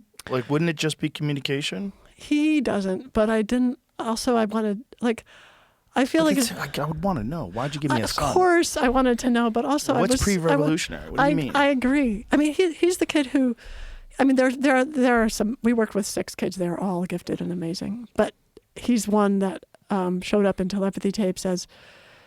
I don't know if you remember this story. It's so wonderful. His teacher, so Maria, what she does is, like, they'll read a paragraph about a topic, and then he'll ask, the students, like, okay, let's, talk about the topic, just like in school, but he has to spell out his answers. And so I think the topic was like Gothic art. And so, excuse me, I'm going to have a drink of water. So the topic of the paragraph was Gothic art. And she says, so, what was the purpose of Gothic art? And he said, oh, it aphorizes the masses. And she says, I don't think that's a word. And then she thinks, well, I better look it up because he says it's a word. And so she looked it up, and it was only a word that was used in the 1600s. Oh my God. And it means, like, it appeases them. So he wrote out, it means it calmed them down. And she said, well, how do you know about the word? It was only used in the 1600s. He said, or the 1400s or something. And he writes out, oh, I was talking with a magistrate from that time period. So, like, what do you do with that? What do you do with that? Except for maybe state that there's something going on we don't understand and it deserves more study, and these students shouldn't be dismissed. Now, is he, I don't know if you've even asked this, but is he communicating with people in a different timeline, or is he communicating with disembodied souls that no longer live in that timeline but still contain consciousness?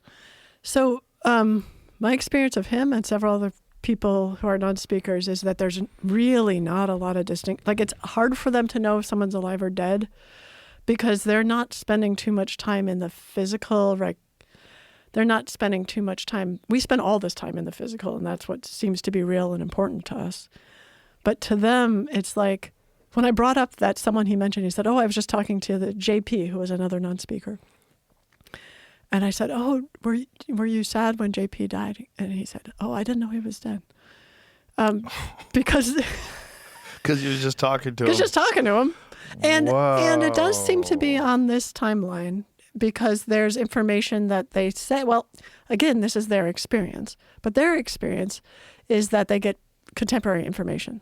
Like JP saw his mother do this, and he's happy that she's doing that, and that happened 2 years after he died. So, Wow.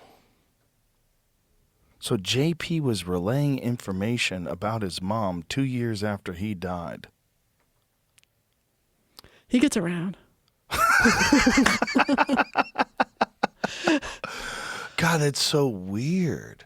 Oh, and that was this student's. It's so hard not to say his name, but that was this student's story about it. But like, as we know from people who study mediumship, like the Windbridge Institute or the Windbridge Research Center and places like that study mediumship, there's this big argument about their experiences. They're talking to dead people. Are they actually just tapping into some kind of informational substrate that underlies everything, or are those the same thing? Right.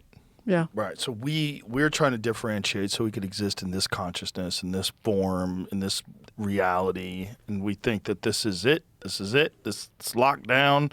This is the box, and it's not. It's apparently. It looks like it's not. It seems like it's not to them.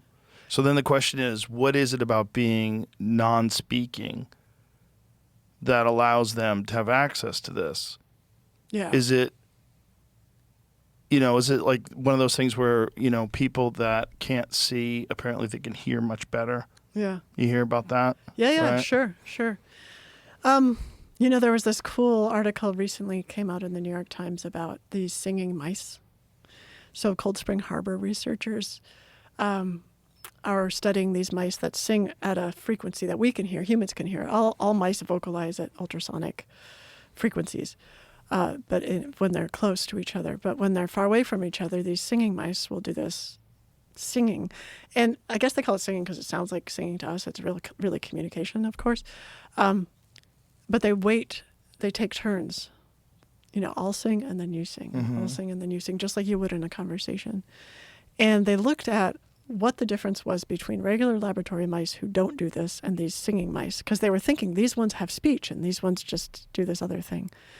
And there was very little difference. They saw like some more fibers, but that's it. So when you say singing mice, what do they do? Like, Jamie's got a video. Play this. Here we go. I don't hear anything.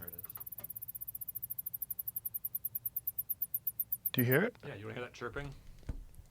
You hear that chirping? Watch with the audio wave here. It'll pop up here. Look at the spectrogram on the bottom. It's like it starts right after the 4-second mark. That. God, I barely hear that. I need to turn my thing up.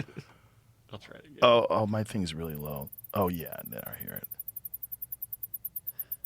Okay, my volume is really low. That's what I mean. It's So not that's loud at singing all. mice. They just make a little chirp chirp. Yeah, and so the reason I'm bringing that up is because if we can understand what gives mice the capacity to have this kind of communication and other mice the capacity that they don't have it, maybe we can understand non-speaking autism versus, sort of speaking autism, or people who are neurotypical.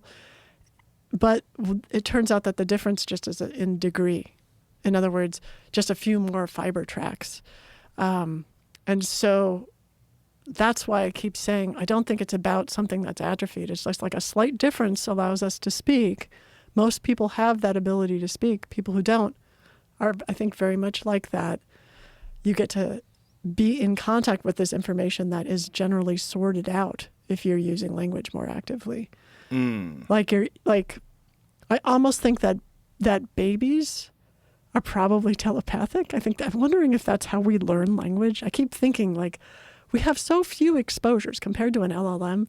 We have very few exposures of death whistle. How many times do you hear that before you have to learn it? If you're a baby, I have to know that when you say apple, you're talking about the thing in your hand and not Right. the 8,000 other things that are going on. Right. And I don't hear it that many times before I get that that's what an apple is. And Do so you imagine if you could just go back and be a baby again before you learned language, just to exist and understand what thinking is like?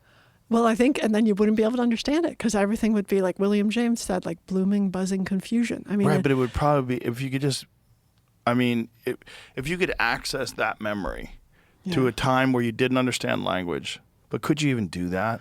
I don't know. The thing is, like, the problem is you already understand language, so how would you even be able to access It's like it? those movie fantasies where you go back in time and you have all the wisdom you have now, but you get to experience being a kid again. Mm-hmm. Like, that's the fantasy. That would be amazing. That's a coward's dream. But isn't it nice sometimes No. to be a coward? Nope. No, that's a coward's dream. Because it's like no one wants to make the mistakes that they made in high school. Boy, if I could go back now, I'd be the king of the school. Like, no, you'd be a cheater. You'd be playing video games on God mode. I mean, that's how I made it through trauma as a kid. That's how I made it through abuse. I mean, like, that time travel therapy is a thing. So going back and like reliving your life as an adult who knows better and has information. It really helps people. Interesting. Because you can love yourself from the future. I think you're talking about a different thing, right? You're talking about yeah. abuse and getting over abuse. What I'm talking about is just general sucking at life. Like, boy, if I could go back and do it again, I'd be so much better. Oh, I understand. That's different. Yeah. No, this isn't going back and doing it again. This is almost like the opposite. This is like you're still there, back experiencing it, making the bad choice or abuse or whatever it is. But then your wiser self, who's survived and who gets that it was a bad choice or who gets that it was abusive, you go back in time mentally and you see yourself. So you're still there doing it, but it's like a second character is introduced in the timeline. You see yourself and you go, you know what? You're going to learn from this. Things are going to get better. You are loved. It's going to be okay. And that works regardless of whether it's a bad choice or whether it's abuse. It's like you're doing the best you can no matter what. Right. That seems to make sense. Like, you're a human being that understands language back then. If you go back to being a baby, Oh, yeah. then you don't know language, but then people would be talking. So what would you hear? What would the sound? I think you'd feel things telepathically. Right. You would probably feel their intention or feel where they're coming feel from. their vibes. It's Yeah. like, you know how babies, even dogs will someone will give off vibes and they'll just be like, nope. Yeah. You know? Yeah. I think it's like that. Yeah, dogs are really good at that. Some Yeah. dogs, not my dog. I have a golden retriever. Everybody's the Oh, best. everyone's He awesome. thinks everybody's amazing. Oh, no wonder you can have like a general in your brain. You have a golden retriever who will love you forever. Oh, he's the best. He loves everybody's his best friend. Like, if he was in the room, he would just go from you, get pet by you, go over to Jamie, get pet by Jamie, come over to me. Oh. He would just make the rounds. You should bring him. I do sometimes. He's on the floor. It's a carpet. Oh, Look, see right there? That's Marshall. oh, he's wonderful. Golden retrievers are the best emotional support animals. Oh, they're so sweet. They just love people. Yeah, they love everybody. I have a little dog too, a little King Charles Cavalier Spaniel. Yeah. And all he does is like attack Marshall, like bite his face. And Marshall's so tolerant. He just lays there. This dog's licking his ear, licking his eyeballs, licking his face, and just kissing him and biting him. And he just never gets upset, never growls, never says get off me. Just deals with it. I love that. Oh, he's the sweetest. Yeah, I want a dog. They're the best. I know. I love them. I had a weird dream about my little dog. My little dog was so little that I could hold him in my hand. He's not that little. He's pretty little. He's like that big. But he was so little that I could hold him in my hand, and he was running into traffic. And so I had to run into traffic and risk dying to grab this dog and pick him up and hold on to him and somehow or another not get hit by a car. Oh, wow. It was a very strange dream. Was this recent? Mm-hmm. Yeah. Wow.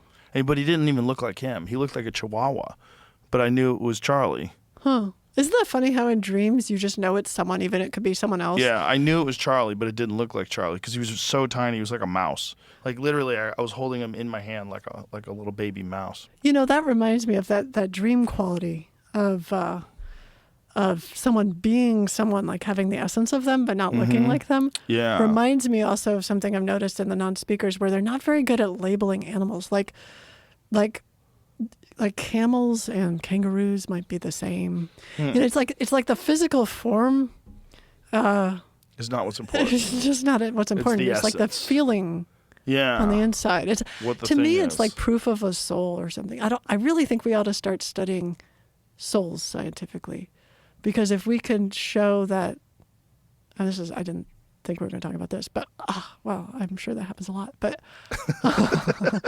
but if we could start understanding what a soul is, Right. How would you quantify it?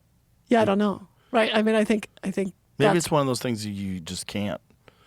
maybe. that you can't study. But if you understand, I guess I'm always coming back to the informational substrate because that's like my favorite concept. But if you understand that underneath, if this is true, I sort of think this is true, that underneath all of what we call physical reality, so space, time, matter, energy, is this informational substrate that it's almost like has all the information from the beginning of the universe to the end of the universe, like all of it, including like what you're thinking, feeling, et cetera, at this moment or other moments. And if you could, I guess, insert information into it and read information from it, then I think maybe that means have a soul. Maybe that's what a soul is that which, inserts information into that informational substrate. So you change things in the world and reads things from it. You perceive things in the world. And maybe if you can do both of those things, it means that's what a soul is. What makes you think that there's an informational substrate that contains all the information from the beginning of time to the end of time? Yes, that's a very good question. It's just a feeling I have. I'm not saying you're wrong. I'm not saying I'm wrong either, but I'm not saying I'm right. It's it's aesthetically pleasing to me okay. It does seem like people, whether they're non-speakers or people who are particularly gifted at remote viewing or whatever, can go to different times in space-time, or different places in space, different times in time, and get information that seems like in this physical world you shouldn't be able to get, right? I mean, that's what I've been studying, and I've shown that that's the case at a rate greater than chance, especially if people are in a place of self-transcendence or feeling love. And so that suggests that there's this sort of link about what we call God or love or universal love or this ineffable force. I don't know what to call it. Universal love, I'll call it. It suggests that there's a link between sort of what happens in the universe and what we experience and what we do and what we intend and this universal love force. So I want to, as a scientist, I'm like, how do you make a physics of love? So I want to think about it as something that I can think of as what I could do physics or math on. And the way that comes out is like this informational soup or something that has all that information there. And then we play with it throughout our lives. Right, but how would it have all the information from now to the end? Because time doesn't work in this linear way that we're used to experiencing, right? Like, that's what precognition is showing us. If you can get information about future events at a rate above chance, and I can do that, and other people can do that, and actually most people can do that according to the statistics, and they're just not conscious of it. If your physiology is changing, then that means that sort of information can leak backwards from the future. Right, but can it leak backwards an infinite amount of time? Like, could it link backwards all the way to the end of the universe where it dies of heat death? And so Jamie's bringing up this. The Akashic Records here, right. I was going to bring that up. Yeah, it's a modern esoteric term. The idea of a cosmic library that stores every event, thought, feeling, and intention that has ever occurred, often said to be accessible through psychic or mystical means. That has ever occurred, but what about forever in time, in the future, the potential future? Yeah. So in theosophy and anthroposophy, what is that word? Anthroposophy. What is that word? What does it mean? Yeah, what does that mean? I don't know. I don't get whether anthroposophy. There's all these anthroposophists, and they're related to the Waldorf people, but I don't totally understand It's Perplexity, our AI sponsor, trying to flex. Oh, okay, That's what cool. it's doing. It's flexing on us, showing us how smart it is. They're described as non-physical compendium of all universal events, thoughts, words, emotions, and intents spanning past, present, and potential future. So potential future meaning forever. So the idea that we're somehow or another, when these people are able to sense something that's going to happen or know about an image that's going to be displayed, that this small leap in the future of a few seconds or a minute or whatever it is, it's also accessible forever. It's like there's no distance that's time, if you just think about time as a landscape, imagine time as a landscape. There's a mountain, there's a waterfall, there's a tree. And we're used to just walking in single file Right. in one direction in the landscape. But if you fly a plane above, you could say, oh, I see on the other side of the mountain, there's this waterfall. And so flying the plane above is like doing any of these mystical practices, like with the Akashic Records or doing remote viewing or accessing that information, accessing the landscape in a different way, not through this linear sort of physical dimension or reality or whatever you want to call it, but through some other, like maybe you go to a different dimension. I don't know how to think about it mathematically. Maybe you go to a different dimension. The thing about memory and consciousness and just the idea of future and time at all, everything is made out of matter, right? We are made out of atoms. Well, ideas aren't made out of matter. No, but I'm going to get to that. So the idea is that if we are made out of atoms, well, that means subatomic particles exist inside of us. Subatomic particles are made out of magic. Like what they do is they exist in superposition, they're moving, and they're still at the same time. They can be quantumly connected to other particles that are nowhere near. So why wouldn't we think consciousness that exists, supposedly, at least if not exists, is tuned in by our own minds, that somehow or another that's probably connected in some weird, spooky action at a distance way? Well, it's not even weird. As you said, it's exactly what we're made of. Right. So we call it weird because we're trapped in this monkey mind. We're trapped in this like linear. Yeah. Oh, it works like this. Oh, Right. the ball will always go in this direction. We're trapped in that, but we are made of quantum particles, as you said, quantum wave particles. And even, by the way, at the larger level than the subatomic particles, you have chemicals in our body that are actually, in quantum coherence or superposition. Right? Yeah. And in birds and in leaves. I mean, that's how photosynthesis works. So don't get me started on quantum computing because I get a little pissed off about this because, okay, I know we were talking about consciousness. Should I? Yeah. Okay. Go ahead. All right. I'll just go on my little train. Yeah. My heartbeat is going wild. Is it? Yeah, because this is really something that is really important to me for some reason that I don't understand. Quantum computing is? Our mistake, our current mistake with quantum computing. Okay. What I believe to be the current mistake, Okay. misunderstanding. So a leaf is using essentially quantum computing to do photosynthesis in a way that we can't replicate right now. I mean, at room temperature, above room temperature, if it's out in the sun, right? It's keeping these chemicals in superposition. It is able to trap energy from photons better than anything that we have. It's doing quantum computing without a lot of expense.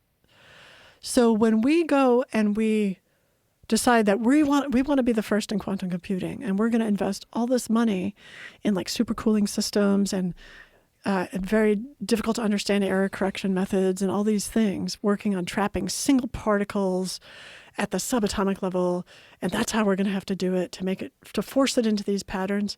Like, come on, we're doing something wrong. Like, a leaf can do it outside in the sun and does it all the time.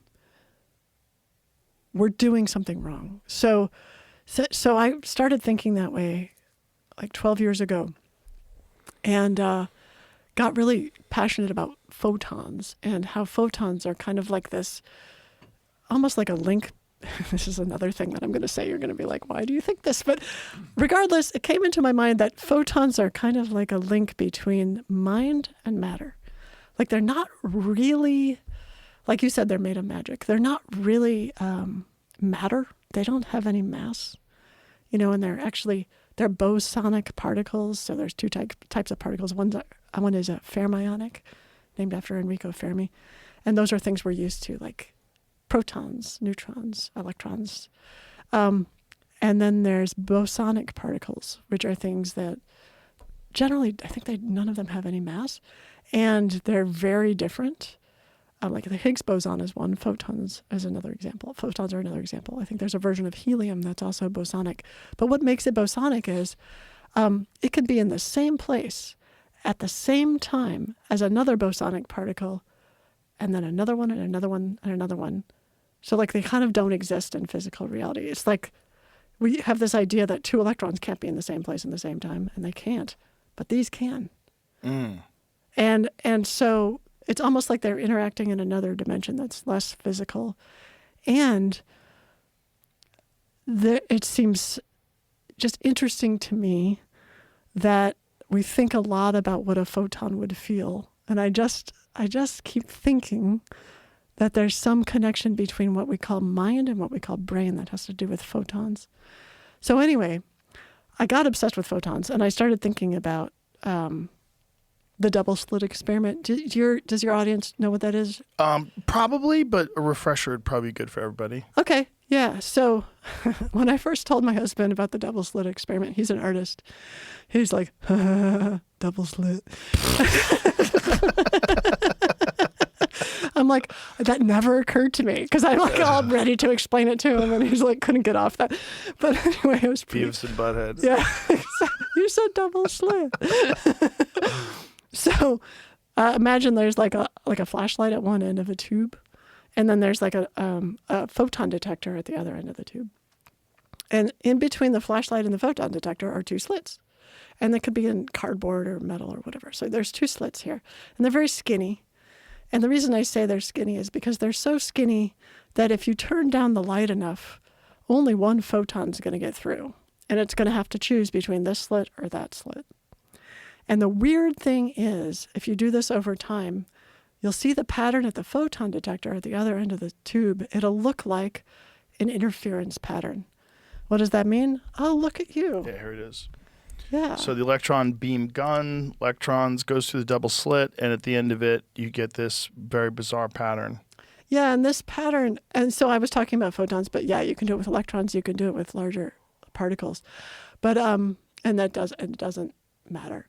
But if you, here, that one double slit up there is really good. That's a good one. Yes.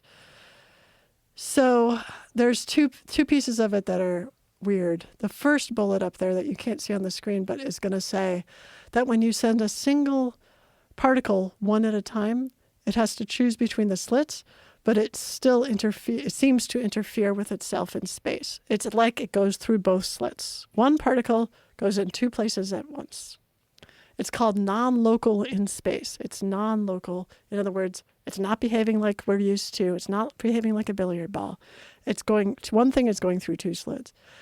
So I kept looking at this and saying, well, it might be non-local in space, but if it could be non-local in time. And by that I mean that if you put an electron or a photon in there, it could be interfering from the future, like with another electron or another photon. That happens in the future. And there's actually an experiment you can do to test that. And I wanted to do the experiment. So first of all, did you understand what I just said? Mm-hmm. Okay. So the way you could test that is, look, if the photon I'm going to pretend I'm a photon. I don't really like thinking of photons traveling because I don't think they really travel. But anyway, I'm going to pretend I'm a photon. I just got shot out of this flashlight or this light bulb.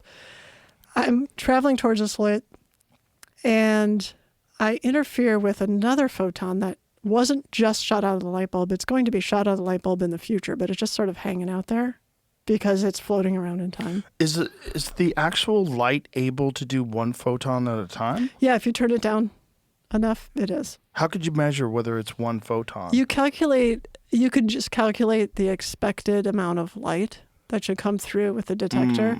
And it's that accurate down to a single photon? You can calculate based on the speed of light and the emission and where the detector is. Okay. How much, yeah. So you can turn it down to that level. And I mean, I think this experiment's like almost, I think it's 100 years old. So they were able to do that way back then. And So imagine this photon gets shot out of this flashlight. It interferes with another photon just like it from the future. Just imagine that's possible. If that's true, then in experiments where you have a lot of photons available to interact from the future, like in other words, the light is on for a long time, the interference pattern should show a different sort of pattern than if you don't have very many photons in the future, so the light's not going to be on a long time. So the experiment I wanted to do, and that I did, was, look, just randomly determine how long this experiment's going to last. How long are you going to leave this light on into the future? And then look at the very first period of time, like look at the first 30 seconds. And after 30 seconds, you randomly choose, are you going to turn this light off or are you going to leave it on for another 2 minutes? In the first 30 seconds, can you determine what the choice is going to be based on the pattern? If you can, that means this thing is interfering in time. And it turns out you could. So I ended up replicating that and replicating that and replicating that. And then a friend at UC Berkeley, who teaches the advanced physics lab there, said, I want to set up my own equipment, do the exact same experiment. I'm going to run it over a year, and I'm going to see if I get the same result. So he sent me his data. He walked away. I analyzed the data, and I figured out the equation that relates the amount of future time after the decision to the detection pattern before the decision. And so that's the kind of result that I think is going to actually shift quantum computing, because you're working at room temperature with groups of photons rather than trying to trap them. And you're treating them more like a giant unit, this unit in time, rather than this unit in space. And so actually, could I name drop my new company? Yeah. What was the results of his data? Oh, that the same result happened. I mean, so it really was that somehow or another the photons were able to predict the future. Yeah. Well, if you think of a box, okay, so think of a really deep well. Let's think of a well with water in the bottom. You cannot see, you can't like look over the edge. It's so deep, you don't know how deep it is. So you might drop something in it, and then you listen for the ding, and you can have a sense of how deep it is. It's a little like this. You can't know in sort of with our eyes how long that experiment's going to last. But you're getting a little reverberation from the future in the photons. It's like they're telling on themselves, like, we've got a lot of future photons to interfere with, so we're going to behave in this way. Or we don't have so many future photons to interfere with, we're going to behave in this other way. One of the things that people are very familiar about, that know about the double slit experiment, is the idea of the observer and how the observer changes reality. Yeah. What do you think is going on there? The word change is super telling, because when you were asking about timelines before. So, It affects... hey, can you pull up like a picture of timelines? And like a picture of retrocausality. Can you look at retrocausality and put up a picture? I want to say something about the word change, because we have this idea of it was supposed to be like this, whatever it is. It was supposed to be like that's a kind of a complicated one. Oh gosh, there's all these complicated ones. There's like that path diagram. Boom, boom, boom. No, why are they all so complicated? Let's do this. No. Well, what is it about them that's so complicated? Well, because people don't really know how it works, and so they make all these different pictures of it. Okay, let's ignore that. I'm just going to make a picture in our heads. Okay. Imagine a figure eight. All right. So we normally think of things just going like this. Figure eight goes, oh, I go back like that. I get the information here, and I bring it back. Exactly. And so it's more like time is doing that, or events are doing that, right? So I guess, what was your original question, though? I got obsessed with pictures of timelines, change. Observer. Yeah. So the thing about changing something is I like to use the word influence, because if it was already always going to happen, you didn't change anything. It's not like you're on a different timeline. It's that the future influenced the past. Right, but the observer influences reality in the results of the tests. So if you do an experiment. Yeah, no, okay, so let me explain that effect. And then, so with the double slit experiment, the result is that indicates this. If you put a little detector by one of the slits, because you say, I'm going to trap a photon or an electron, I'm going to figure out which slit it's going through. Mm-hmm. So you put a detector at one of the two slits. If you get a bing, it means it went through that. If you don't get a bing, it went through the other one, right? What happens is the actual outcome now looks different. You don't get the same interference pattern. You get a single slit interference pattern. As if it wasn't non-local in space or time. It didn't interfere with itself, and it just kind of like went through like a billiard ball. Right. And so that's where the observer effect comes in. There's this idea that you have observed, you've tried to trap the photon during its flight. So that's the other reason why I think that mind and photons are related, is because there's something about the knowledge. I almost, again, think of it informationally, but it's like you just gained knowledge about this system. Mm-hmm. As our knowledge mechanisms of our mind. You've just gained knowledge, and it has now changed. It's almost like the photons are part of mind, so of course mind is affecting mind. And so mind observing the photon changes the path of the photon. It changes mind. And changes the behavior of the photon, changes what we see as a result. It's like affects like. So if photons are like mind and mind interacts with mind, now both minds are different. You have gained this knowledge, the photon has gone into this different place. It's the problem with it's so weird and so weird to think of that and observing something changes it, that it makes people start to consider, okay, like if that's the case, how much of observing the known universe is a part of it existing? All of it. It's like this figure eight. That's the thing, is that's just a great example, it seems to me, of mind observing mind. Your mind and my mind will never be the same after observing each other, just like with every other person we meet, right? Mm-hmm. We're constantly changing. I like influencing. We're constantly influencing each other. Right. And it is like this figure eight thing, carrying it back. Mm-hmm. So I don't think there's any difference. It's just that photons behave more like our minds, so they're showing it to us. And electrons and, anything that's doing the quantum thing. And so why do you think that we have a bad understanding of quantum computing? Oh, I mean, no, I shouldn't. This is how we started this. Yeah, not that we have a bad understanding of quantum. We have a great understanding of what we are currently considering quantum computing. Or maybe there's just the way it's the approach. Talking about it.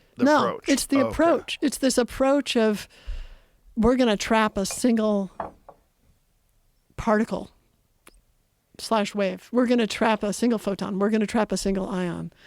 We're going to have it behave in ways repeatedly according to these commands, these gates these gating functions that they do. We understand that. The problem is it seems to me it's forcing something that shouldn't behave that way, that doesn't naturally behave that way, to behave that way. It's like we're trying to imitate classical computers with quantum computers, and we're not taking into account these group classical level properties that clearly a leaf uses when it's doing photosynthesis.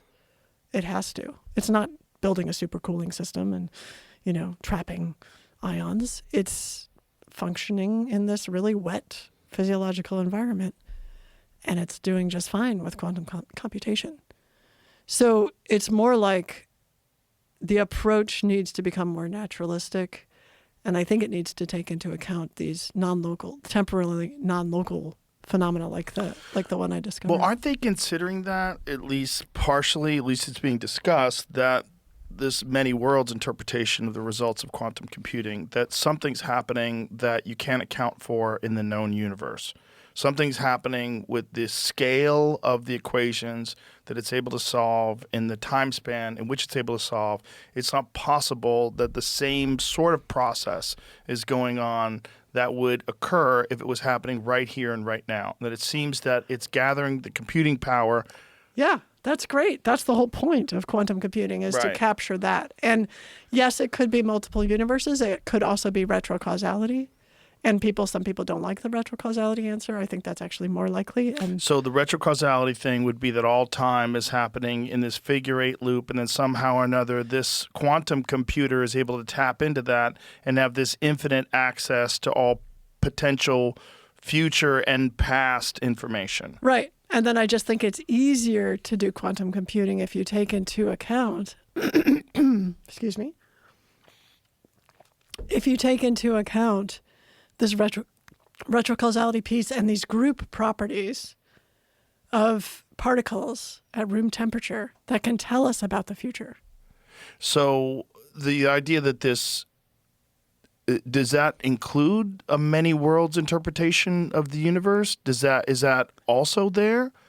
I mean, is it possible that not only do you get the time of all time available instantaneously, that because it is a part of a loop, and somehow or another a quantum computer is able to tap into that, but not just this timeline in this loop in this universe, but multiple universes, infinite in fact, that all of their time is also available. You know, maybe. The thing is, sorry, I'm just going to have to drink more water. No, that's okay. There's water there in the glass too if you want. Yeah. Want some of this coffee? I get so excited about this stuff. The thing is, Good. Great. the thing is you don't need both. And so it could be both. I was just thinking this morning about how it could be both. It could be both. You could have these loops with the information retrocausally bringing it back, and you could have multiple universes of those loops. Infinite loops. But it's kind of like saying, like, you know how physicists really like to simplify things? It's kind of like saying, we could do whatever we want. We could paint a picture of a fairy who also does something, you know, and then there's a gnome over here that does something. But if you don't need those things, you throw them out, right? And so it's like usually either people talk about multiple universes or retrocausality, but not both because they're solving the same problem. But it is possible that even with our little monkey minds trying to understand retrocausality, that we're not taking into account the possibility that retrocausality might exist in infinite timelines. Yep.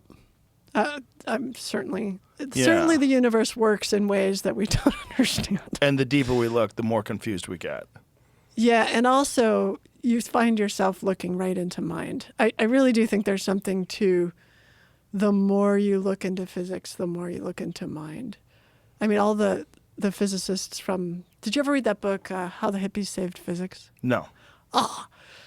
Sweet. Yeah. Yeah? Sweet, good book about like the 70s and Esalen and physicists. Oh, okay. And realizing like... That's the real hippies. That's where the acid was flowing. Yeah, they're all tripping. And they had this experience of like, if we really understood quantum mechanics, we would just get it, that it's mind looking into mind. How do you think that aligns with this whole extraterrestrial thing? You're pointing at my book? Yeah. Yeah. So this cover, my husband did the art. Have a nice disclosure. Yeah. It's like a little quirky, like alien face engaging. It took him 5 minutes. I love it. Yeah. So this book is not about aliens, and some people get disappointed. It has an alien on the cover because people think of disclosure with aliens right now. Mm-hmm. But it's really about what you know, what we can find out by going into our inner space. Like what we can find out by tapping into our own wisdom and our own experience and not waiting for some authority figure to say, hey, this is what's true, and now we will reveal the great secret. Because honestly, when that happens, which could be literally tomorrow, Might be today. It might be today with the release of the files. No, they're going to tell us. Yeah, I think there's going to be a lot of redacted stuff and flood the zone with shit. But Yeah. But when that happens, it's not going to matter. Because when someone tells you something and they say it's true, it doesn't matter until you experience it. You know, it doesn't matter until it matters to you. Right. And Yes, so that's a good point. And so I think that disclosure, if you want to have a nice disclosure, it's really about learning what matters to you and disclosing all your own weird shit to yourself You know, all the weird thoughts, like you're talking about that guy in your head, all those weird thoughts that we have and the weird experiences we've had in our lifetimes that we sort of bury. We say that, like the thing about the ball lightning, like I still forget that, and I've talked about it several times. We sort of say, well, that's not normal, that's not usual, so maybe it didn't happen somehow, but it did, you know. Or people who have experienced seeing UAP or UFOs, or people who are psionic assets, or people like me who have psychic experiences all the time. It's and how I suppressed it so that I could go into get my PhD, and then it came up as a flower later. I think that the movement has to switch. Like, we need a Copernican revolution where we're not looking for some authority figure to tell us what's true. I would agree with that, but I also think it really helps if someone who knows more than you, who's honest, can tell you what's true. What I was kind of getting into, Well, I agree mean, with that, but what I was kind of getting into is this idea of retrocausality. If all timeline exists in the future, these things that people keep experiencing, which if you just extrapolated from what we understand about evolution, from ancient hominids to current human beings to what do you think we're going to look like? Well, that's what I think we're going to look like. Yeah. These very frail things that don't need muscles. big that heads, have very big heads. kind of like weird arms. And communicate telepathically. And Yeah. it seems like, and they don't have any gender. It seems like that's the direction that the human species is moving in. Like, so if you thought of this whole idea of time going in this figure eight loop, then you would consider, oh, is that us? Yeah. Well, so I that hypothesis is one of the many hypotheses, but I think that's a really good one, at least for the grays. you Yeah. know, at least for what people describe as the grays. I think people have described other kind of beings or creatures. Mm-hmm. And there's this guy, Michael Masters, who studies that. Yeah, I've had him on. Yeah. Yeah. And so the thing is, okay, so what if someone says that's the truth? It's still like, it's the same problem I have when I tell people, like, look, all of us can basically get information from the future. And so can photons. Like, it doesn't matter until it matters. It doesn't matter until you make something. It doesn't, it doesn't matter until you make something. Like, you show that something works, that uses this principle, then people believe it. It's like general relativity. Lots of people don't know what it is, but we have GPS. So we kind of have to say that's real. But someone saying something and making something with it are two different things. And so I'm very impressed with what people like Anna Brady Estevez, who used to be at the National Science Foundation, is doing. She made this company called, I guess I don't know much about money companies. It's like a fund, some kind of fund, investment fund called American DeepTech. And she's like, I'm going to reverse engineer UFOs. Because that's making something from these principles. Well, there's a lot of people that believe that's already being done. It's Well, been yeah, done but she forever. wants to do it in the private sector outside of, the big How is contracting she companies. attempting to reverse engineer Well, a UFO? she's not. She's building a fund that's trying to invest in different companies that are using these kind of principles, like alternative propulsion or, informational time travel or these kind of principles, space-time metric. And so she's one of many people who recognize that we have to get sort of out of the top 5 contracting companies who are holding all the knowledge about this stuff. We have to build things and just go forward. I know. What are you thinking? Well, I mean, if this retrocausality idea about aliens in the future does exist, one of the weirder things is the back engineering part, because part of the back engineering, do you know who Diana Pasulka is? Yeah. Yeah. So her work is very interesting. You've had her on the show. Yes, very interesting. And I love her new book, too. Yeah, her books are great. One of the things that she talked about, though, was that the idea that these things are donations. Yes, yeah. Yeah. Jacques Vallée talks about that. Yes. Yeah. Yeah. And so does Gary Nolan. Yeah. It's this weird. The people that have examined the physical characteristics of them, they're very strange. Yeah. Like when they've gotten these little bits, samples, like weird metals that we very don't have. Yeah. atomically layered. Yeah. You know, somehow or another printed, and these very strange alloys that would cost billions of dollars to make, and they found this crash in 1976. Like, it doesn't make any sense. No, they seem like little. To me, they seem like little acupuncture points, like in the history of humanity, like little acupuncture, like, oh, let's put a needle there. Maybe they could have an iPhone. Right. Maybe they could figure out how to cure cancer. You know, maybe they could figure out how to do faster than light travel. So it does feel like, yeah, a little acupuncture, and it can be done with artifacts like people find. And I'm, reading Diana Posolka's book, American Cosmic. She talks about finding these artifacts and how she's like not even sure she believes in them, and I totally get it. I think I would feel the same way, but then there's this other side to it that's not artifactual. It's about consciousness. It's about some kind of mystical awareness. You can also do acupuncture that way, right? You can put into someone's mind. Like, I'm not sure how I had the idea as a cognitive neuroscientist to do this experiment with photons. I think you can put into someone's mind information that will be helpful to the future. And I think that happens to people all over, inventors all over. That's the muse. Yeah. And the muse could come from the future, right? Yeah. That's, Eric Wargo talks about that.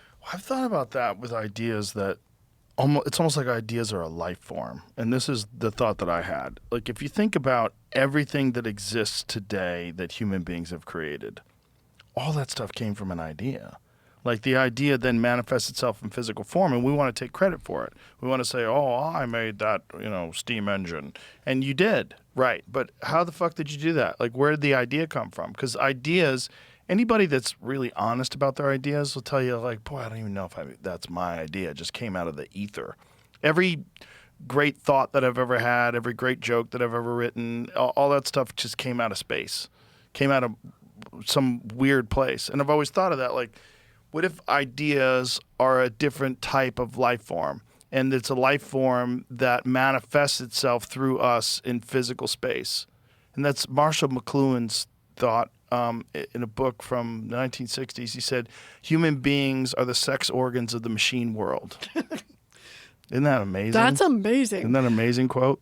So what came into my head, so I love that idea. I always thought of science as like a living being, like it has its desire, and if you don't do the experiment, someone else is going to do the experiment. Right, and it possesses you. And songwriters talk about that too. If you don't write the song, someone else is going to write the song. Yes. And the image I had in my head, because I think in images, was of, do you remember those Play-Doh heads that would have holes in them, and you would turn the crank and the Play-Doh would come up, shaving a haircut. Give them haircuts, that's right, yeah.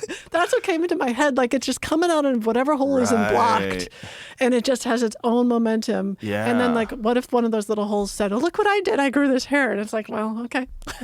Yeah, right? I know. That's what it's like. I mean, most people that I've talked to that are singers, songwriters, authors in particular, they'll tell you that these ideas just sort of come out of nowhere, and you just got to be there to receive them. Yeah. Pressfield wrote a great book about it called The War of Art. Stephen Pressfield. No, I don't know. He wrote The Legend of Bagger Vance, and he's a wow. screenwriter and just a brilliant guy. But his book, The War of Art, is really like a masterpiece, because I have a stack of them, and I give them to comedians. I just read this because it talks about the muse, and it talks about like treating it as if it's like a real deity that you are summoning. And you do the work, you show up every day, you like have this intention to do this, and if you do that, it will be real. It'll and it is like these are things that come from somewhere else into your head. Especially in comedy, because you have to be in the moment. You're not thinking. I mean, even if you write your whole show ahead of time, right? Mike Birbiglia talks about this on Working It Out, right? Even if you write your whole show ahead of time, if you're not in the moment, the timing is going to be off. Not only that, it's not just the timing's off, the audience knows. Yeah, they can You tell. could say things exactly correctly with the right timing, Yep. but they're animals. They smell it. Yep. Like if you're thinking about your laundry or something else, like they know. Right. Like they know if you're really thinking about a thing. It's hypnosis. Yeah, or it's like telepathy. They could. when I was this morning, I'm like, oh God, I just have to take a nap because I'm thinking too much about what I'm going to say on Joe Rogan's show, you know? And that's just the worst when you're Right. thinking about what you're going to say. Yeah. Because then if you say it, everyone could just tell, like, oh, Well, you're whatever. thinking about it's like a you're reading result. a line. You're yeah. thinking about a result Yeah. instead of thinking about the process. Yeah. Or you're Yeah. just not in the process. Right. Yeah. Which is so funny because we're sitting here talking about retrocausality and these figure eight things and the multiple worlds, and then we're talking about how important it is to be in the now, which kind of like doesn't exist physically, but it sure exists psychologically. Like it's Yeah. all that exists. And we were also talking before about ego, and I think that's a part of the problem with the way people can create or not create, is that you got to learn how to get out of your own way. And everybody talks about that. Writers always talk about that. Like you have to just get out of your own way. Yeah. And that's really what's going on with this wrestling match with the mind. Yes. It's like we're trying to like just be clear with, and I think that's where probably some of this nonverbal, these non-speaking people, that's where they have this advantage. Yes. They don't have the same perception of themselves the way we do, I bet. Not at all. Or so they're free in that regard, that They're- they don't have that monkey on their back, so to Well, but speak. then they have another monkey on their Right. back, which is they live in this culture in which people think they're idiots because we read Yeah. each other's bodies and we say there's something wrong with the way you're moving your body. You can't Right. talk. You're making these sounds. And so you're free in your mind, but you're not free in your body. And we're giving off negativity. Oh, what's wrong with this guy? And then they and they feel hear that. it. Right, yeah. right. And so when we were filming for Kai's documentary, we all got together with the sound people and the camera people before our first non-speaker came in for their trial.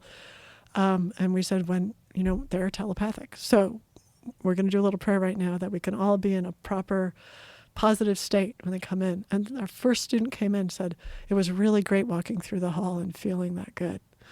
And not like we told him we did that, but it was just validation that was there. And the getting out of your own way, like, God, I think that's less of a problem for these students. Is that a part of the book? Well, the reason I'm looking, I guess, at the book is that the first 2 chapters popped out of me. I didn't know I was writing a book until I was on the second chapter. What did you think you were writing?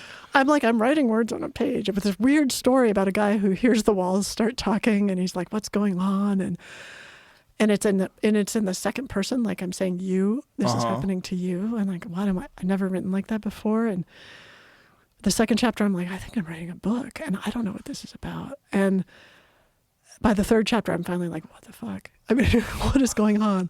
And so it was a discovery process. So the whole first half of the book is this discovery process of like, what am I trying to communicate? And I had to get everything out of the way in terms of all like the scholarly stuff, like, well, I better not say that. Nope.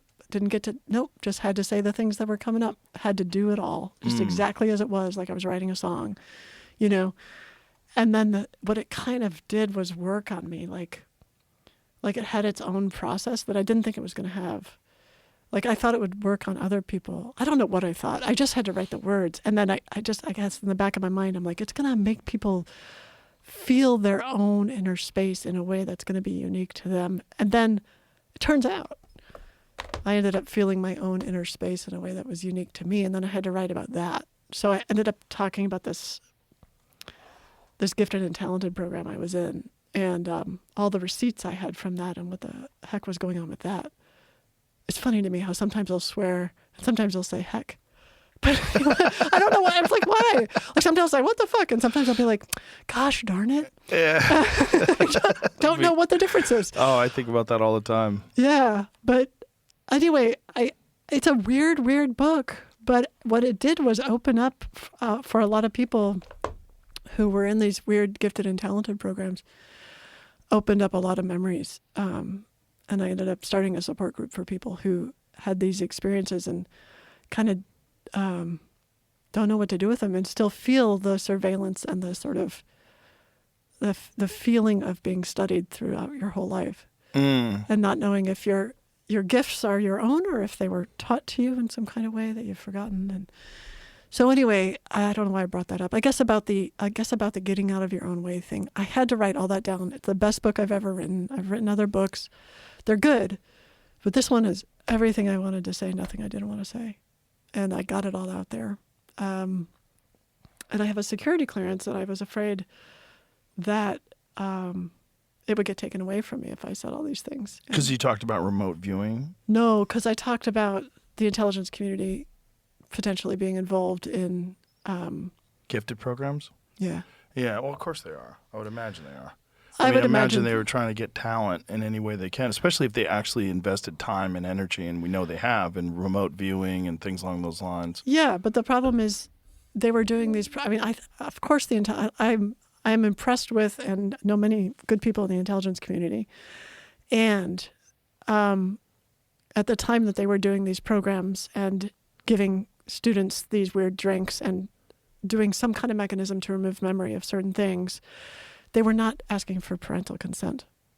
So yes, looking for talent, understood. Yes, trying to look for psychic. I mean, the intelligence community has always been interested in psychic capacities.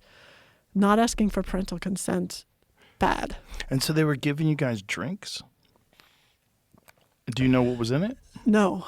I remember a pink drink that was chalky. It's the same kind of drink everyone talks about. And then what was the effect of that pink drink? Do you remember I don't that? know. So there's two memory lapses that are very consistent.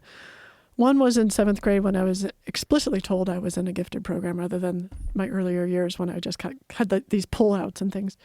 So in 7th grade, I'm in what's called the SOAR program. This was in like 80, 81. This is before GATE, Gifted and Talented Education. I think it's just a predecessor to GATE.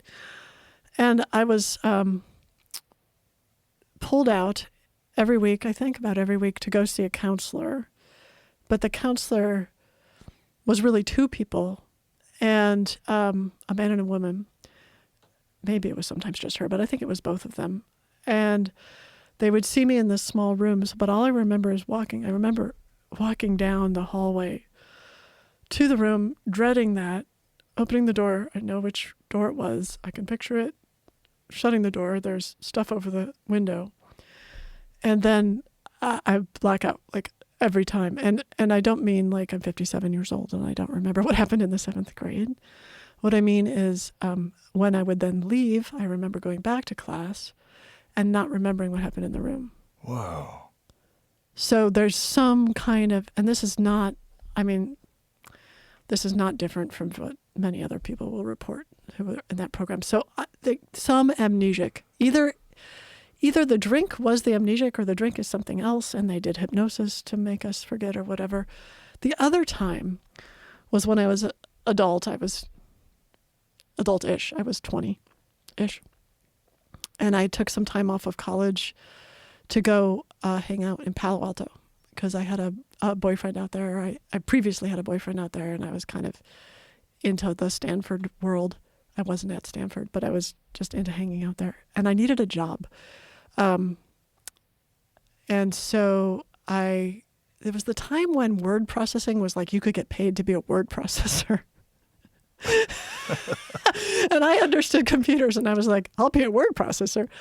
So I either saw an ad in the newspaper at Lockheed Martin, or my dad told me, I know someone you should talk to at Lockheed Martin for a job. I end up at Lockheed Martin for an interview in the morning. They hire me on the spot. Then I remember sitting and talking to the guy during the interview. I could see the parking lot behind him. I see the desk. Behind me, I'm vaguely sensing in memory some kind of weird equipment, but again, no memory of that. Then I remember the end of the day when I'm typing on a computer, my hands are shaking and I'm crying. And I don't remember what happened between the morning and the night in that moment. I don't remember. And I feel like I'm typing up a resignation letter. But in my memory, it could have just been the thing I was typing up, like word processing. But I hand it to the boss and I go, I can't work here. And he said, oh, I thought you would have a great future at Lockheed Martin. I'm like, why would you say that to a 20-year-old who you know is going back to college in like 3 months? What a weird thing to say to a word processor who you just hired on that day. And then I left. So I don't know what to say about those instances. My memory is usually pretty photographic, and my auditory memory is excellent. So do you think that the people at Lockheed Martin somehow or another had record of you being a part of this other program? I figure. And that's one of the reasons why they hired you? I figure, or my dad knew that, and maybe the memory of him telling me was a real memory. I mean, so he was working for Department of Energy when I was a kid. And when I recently had a support group meeting like 2 days ago with the folks who were in these programs, and someone asked the question, who here had parents who worked for either the public school system or federal government? And everyone raised their hand, and then I said, who here didn't? Like, let's just make sure, and no one didn't. And so, yeah. So the federal government is mining people's children. Seems exceptional so that they can use them for whatever they're trying to accomplish. Well, or they're contractors. And maybe it's like, excuse me, I get burpy when I talk about stuff that's hard.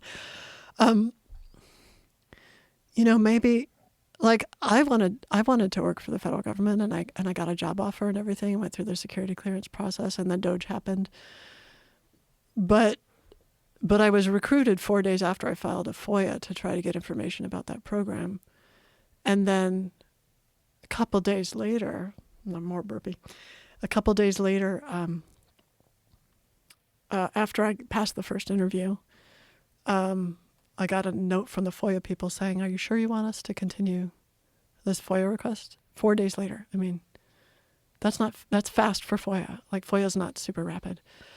And then I said, no, I guess maybe not, because I was thinking maybe the people who were going to hire me maybe didn't want me to have an outstanding FOIA request. So I said maybe not. And then 3 minutes later, I got a call from the recruiter saying, okay, you've passed to the next level. Oh, wow. Yeah. So I think that there's, so I don't mean to sound, so the thing that I think was wrong, unethical, was not giving students things to ingest and doing experiments that remove their memory without consent of parents and the students, right? And this is universal amongst all the other students? They all said that they lost memory? Not universal, nothing's universal. Some actually remember horrible abuse that I can't repeat here. But many of them don't have amnesic periods. And was the same with all of them? Was it a similar result that they were trying to achieve? Was it some sort of exceptional powers that these children had, or exceptional ability, exceptional cognitive ability? Like, what was it? It looks like they were looking for exceptional cognitive ability and leadership ability, creative ability, and psychic ability. But no, I just want to say, like, that's not nefarious to want those things. But it is from children. Right. And so this is the thing that is just like, okay. You're just taking children and doing experiments on them. It's like you're fucking weirding them out. They're supposed to be playing with their friends and having fun and living a normal life. You've all of a sudden changed all of that by introducing them to scientific experiments and making them drink fucking Pepto-Bismol or whatever they're giving you. Some amnesic. Whatever pink... Or some radioactive thing. I don't know. Whoa. So I had this dream. Radioactive. Well, so the reason X-Men type shit. Sorry. Well, right. And so the reason I bring that up is I had this. So I know already that I'm gifted at dreaming telepathically and precognitively, right? And so I know that's true. And then I have this dream after I moved to Washington, D.C., and I'm starting to think about working for the federal government. I have this dream. I don't have a job yet, or even a job offer. But this car is following me in the dream. It's a red convertible. And there's a guy in the convertible, and it has a little FBI badge on it, on the car. And I'm like, why are you following me? So I just speed up, and he keeps following me. He says, hey, we like how spunky you are, but call the office. And I go, call the office? I don't have a job. And he goes, call the office. He's very adamant. And so I'm pissed, and I crawl up on the hood of the car, and I look at him, as he's driving, as one does in one's dream. I'm very aggressive. And I said, give me the phone number. So he gives me the phone number, and I immediately wake up. I write it down. It's the only time it's ever happened to me in a dream that a phone number actually corresponds to a phone number of a government agency. So I look it up, corresponds to a government agency that monitors radiation exposure. And the first document I find online is this document about these tests of radiation exposure in humans that started in the 70s. And they're like, look, we can't do these tests on animals. We have to do them on humans. It didn't say, like, let's give people radiation Or it didn't say, let's give people things that soak up radiation and help heal them. It didn't say either of those things. It just said we have to do this on humans. It was from the Nuclear Defense Agency. And so that made me start asking questions about whether this has to do with trying to understand the effect of radioactivity. And so I looked into a bunch of history, and I found out that my mom grew up really poor. Both her parents worked at a uranium mining facility in Denver. And of course, her mother was a secretary, but her father was a miner. And he would come home with uranium dust on his boots. And so there's intergenerational exposure, right? So if your parent, if your mother, especially because, the eggs she was like 7 or so, but if the eggs are in you your whole life as a woman, right? And so if they get mutated, I could see now, I would potentially be studied, and my sister as well. So then I started looking at all these places where these programs developed. The very first SOAR program was in the 70s and started in Aiken, South Carolina. I found a bunch of newspaper articles about it. SOAR at the time stood for, get this, Students on Active Research. Like, let's just call it what it is. Out loud, publicly. That's crazy. Yeah. So by the time it got to me up in Illinois, it was called Scholarly Opportunities in the Academic Realm. Active research is too creepy for people? Well, yeah, like maybe. Yeah. But anyway, Aiken, South Carolina is right next to the Savannah River nuclear facility that processed plutonium. And then there were a bunch of people who were in the SOAR program in Nevada, which is obviously a nuclear test site. And then I talked to a friend who knows a bunch of special forces guys, but he grew up in a place where they had these weird radioactivity, like actual containers, like in their school, like storage bins in their school, which is just weird. And he was in one of these programs, and his friend was in one of these programs. And so I think there might be something related to that. And I don't know how all this stuff ties in, but the story again, this is just speculation and based on the receipts that I found and putting things together, could all be wrong. And some of my good friends in the intelligence community think it's pretty nuts. But regardless, I would want to understand the effects of radiation on the human mind. Maybe it could make positive things happen, like the X-Men. At low level. At low levels. Right. Right? Maybe. I mean, I'm as a cognitive neuroscientist, I get it. But you just have to ask for consent. You have to talk about the risks. You have to be clear about it. And it's clear that there's a file that kind of follows you, right, when you're in these programs. Well, it's also very clear that if you look at the history of MK Ultra, their whole modus operandi was just do everything you want to do. Don't ask for permission. Well, just yeah. do it to people. Operation Midnight Climax, all those crazy things that they were doing. But they shut it down. They were doing it to a lot of intelligence community officers. They said, okay, don't do that anymore. So let's do it to prisoners. Okay, don't do that anymore. Let's do it to children. Who's gonna? It's the 70s. Who's gonna say anything? I bet foster kids. Well, yeah, and people like me whose families were breaking up, and also, you're in the public school, and your parents are trying to hold their shit together, so they don't know what's going on. So, yeah, it's unethical, probably illegal, and I understand that it may be for good reasons. I mean, I think all those things are true. Right. And I think it's interesting that if you talk to kids who went to the gifted programs in the DC area in that same generation, they say none of this stuff happened to them, and which is a red flag. It's like you wouldn't want to do it to the executives are living in the DC area, right? The executives in the intelligence community and in those contractors. So you wouldn't want to do it to those kids because those are the kids of the executives. Ooh. I know. Ew. I know. But I mean, isn't that always the case? Like, that's also why those are the ones that don't get drafted? Yeah, no, it's the privilege, yeah. Yeah. It's creepy. Yeah, I know. It can go down a really bad rabbit hole. But that's what made me want to, all this kind of difficulty in my early childhood brought some clarity. And also, I guess, probably my psychic abilities or my precognitive abilities as an adult has brought some clarity around what really matters and what we can do to make the world a better place.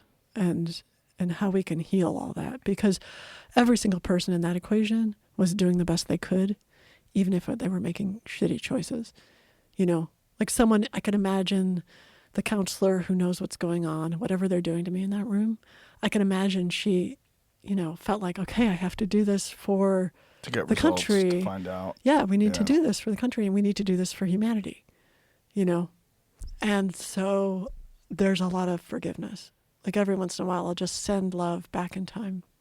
Well, that's a very balanced view. Now I understand why what you were talking about, like your youthful experience, that you would want to live it over again so you could forgive people and get over the trauma of it. Now I understand. Yeah. Yeah. Yeah, well, that's why I'm wearing this shirt, because I started Applied Love Labs. Yeah, I started that nonprofit in 2019, and what we do is we apply love, weaving it through time. Wow. In like technology and events and curricula. So I would love to show off one of our coolest things. Can you go to timemachine.love? We built a time machine. Whoa. So we actually use this with some native tribes and with some, there it is. Enter your time machine. Yeah. So what is this? So this is, it's like a journaling, an audio journaling app that essentially prompts you to give messages to yourself. And it says it's going into your time machine, and then later it comes out and you hear yourself, and it has a In the future. it has a bizarre impact, because what happens is we're not used to hearing, we're used to getting little messages from ourselves, like written. But not your actual self talking to yourself. Yeah, and it changes people. And it seems to be a real favorite of veterans and people who've experienced addiction and abuse and any kind of situation where they could say, like, I'm going to be here tomorrow, and these are the choices I'd like to make, and, you know, and I'd like to love myself, and I'd like to feel love for other people. And so we've used it at the Cook County Jail with a group of people there who really found it powerful, and with a couple of native tribes who would like to change it a little bit and make it fit their culture a little better. But still, it looks like unconditional love itself. Like from the math, if you look at the statistics of the results of this experiment we did, it looks like unconditional love itself caused a huge shift along with someone's time perspective, in which they started to include more, like started to love themselves over time more. Like it's like a big bubble that extends over time. That makes sense. Yeah. Yeah. Makes sense. It totally makes sense. And it's how I sort of wanted to make that up because that's how I handled my childhood abuse. Was I? Can I get your book again? Yeah. I feel like we just scratched the surface here. We've already killed 3 hours, but I feel like It's been 3 hours? Yeah, No. close to it. Yeah. Huh.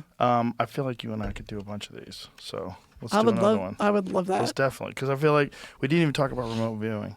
Oh, let's just do a whole show on that, Okay. because I was a teacher of it, and then I'm an experimenter, and then I have a team. And Next time you come in, for sure. Okay. We'll do that. Yeah. Thank you very much. This was a lot of fun. I really enjoyed it. Joe, excellent. And the book is called Have a Nice Disclosure, Julia Mossbridge, PhD, right there. Go get it. Did Thank you do you. an audiobook? I did. Did you read it? I gave you a free copy. It's me.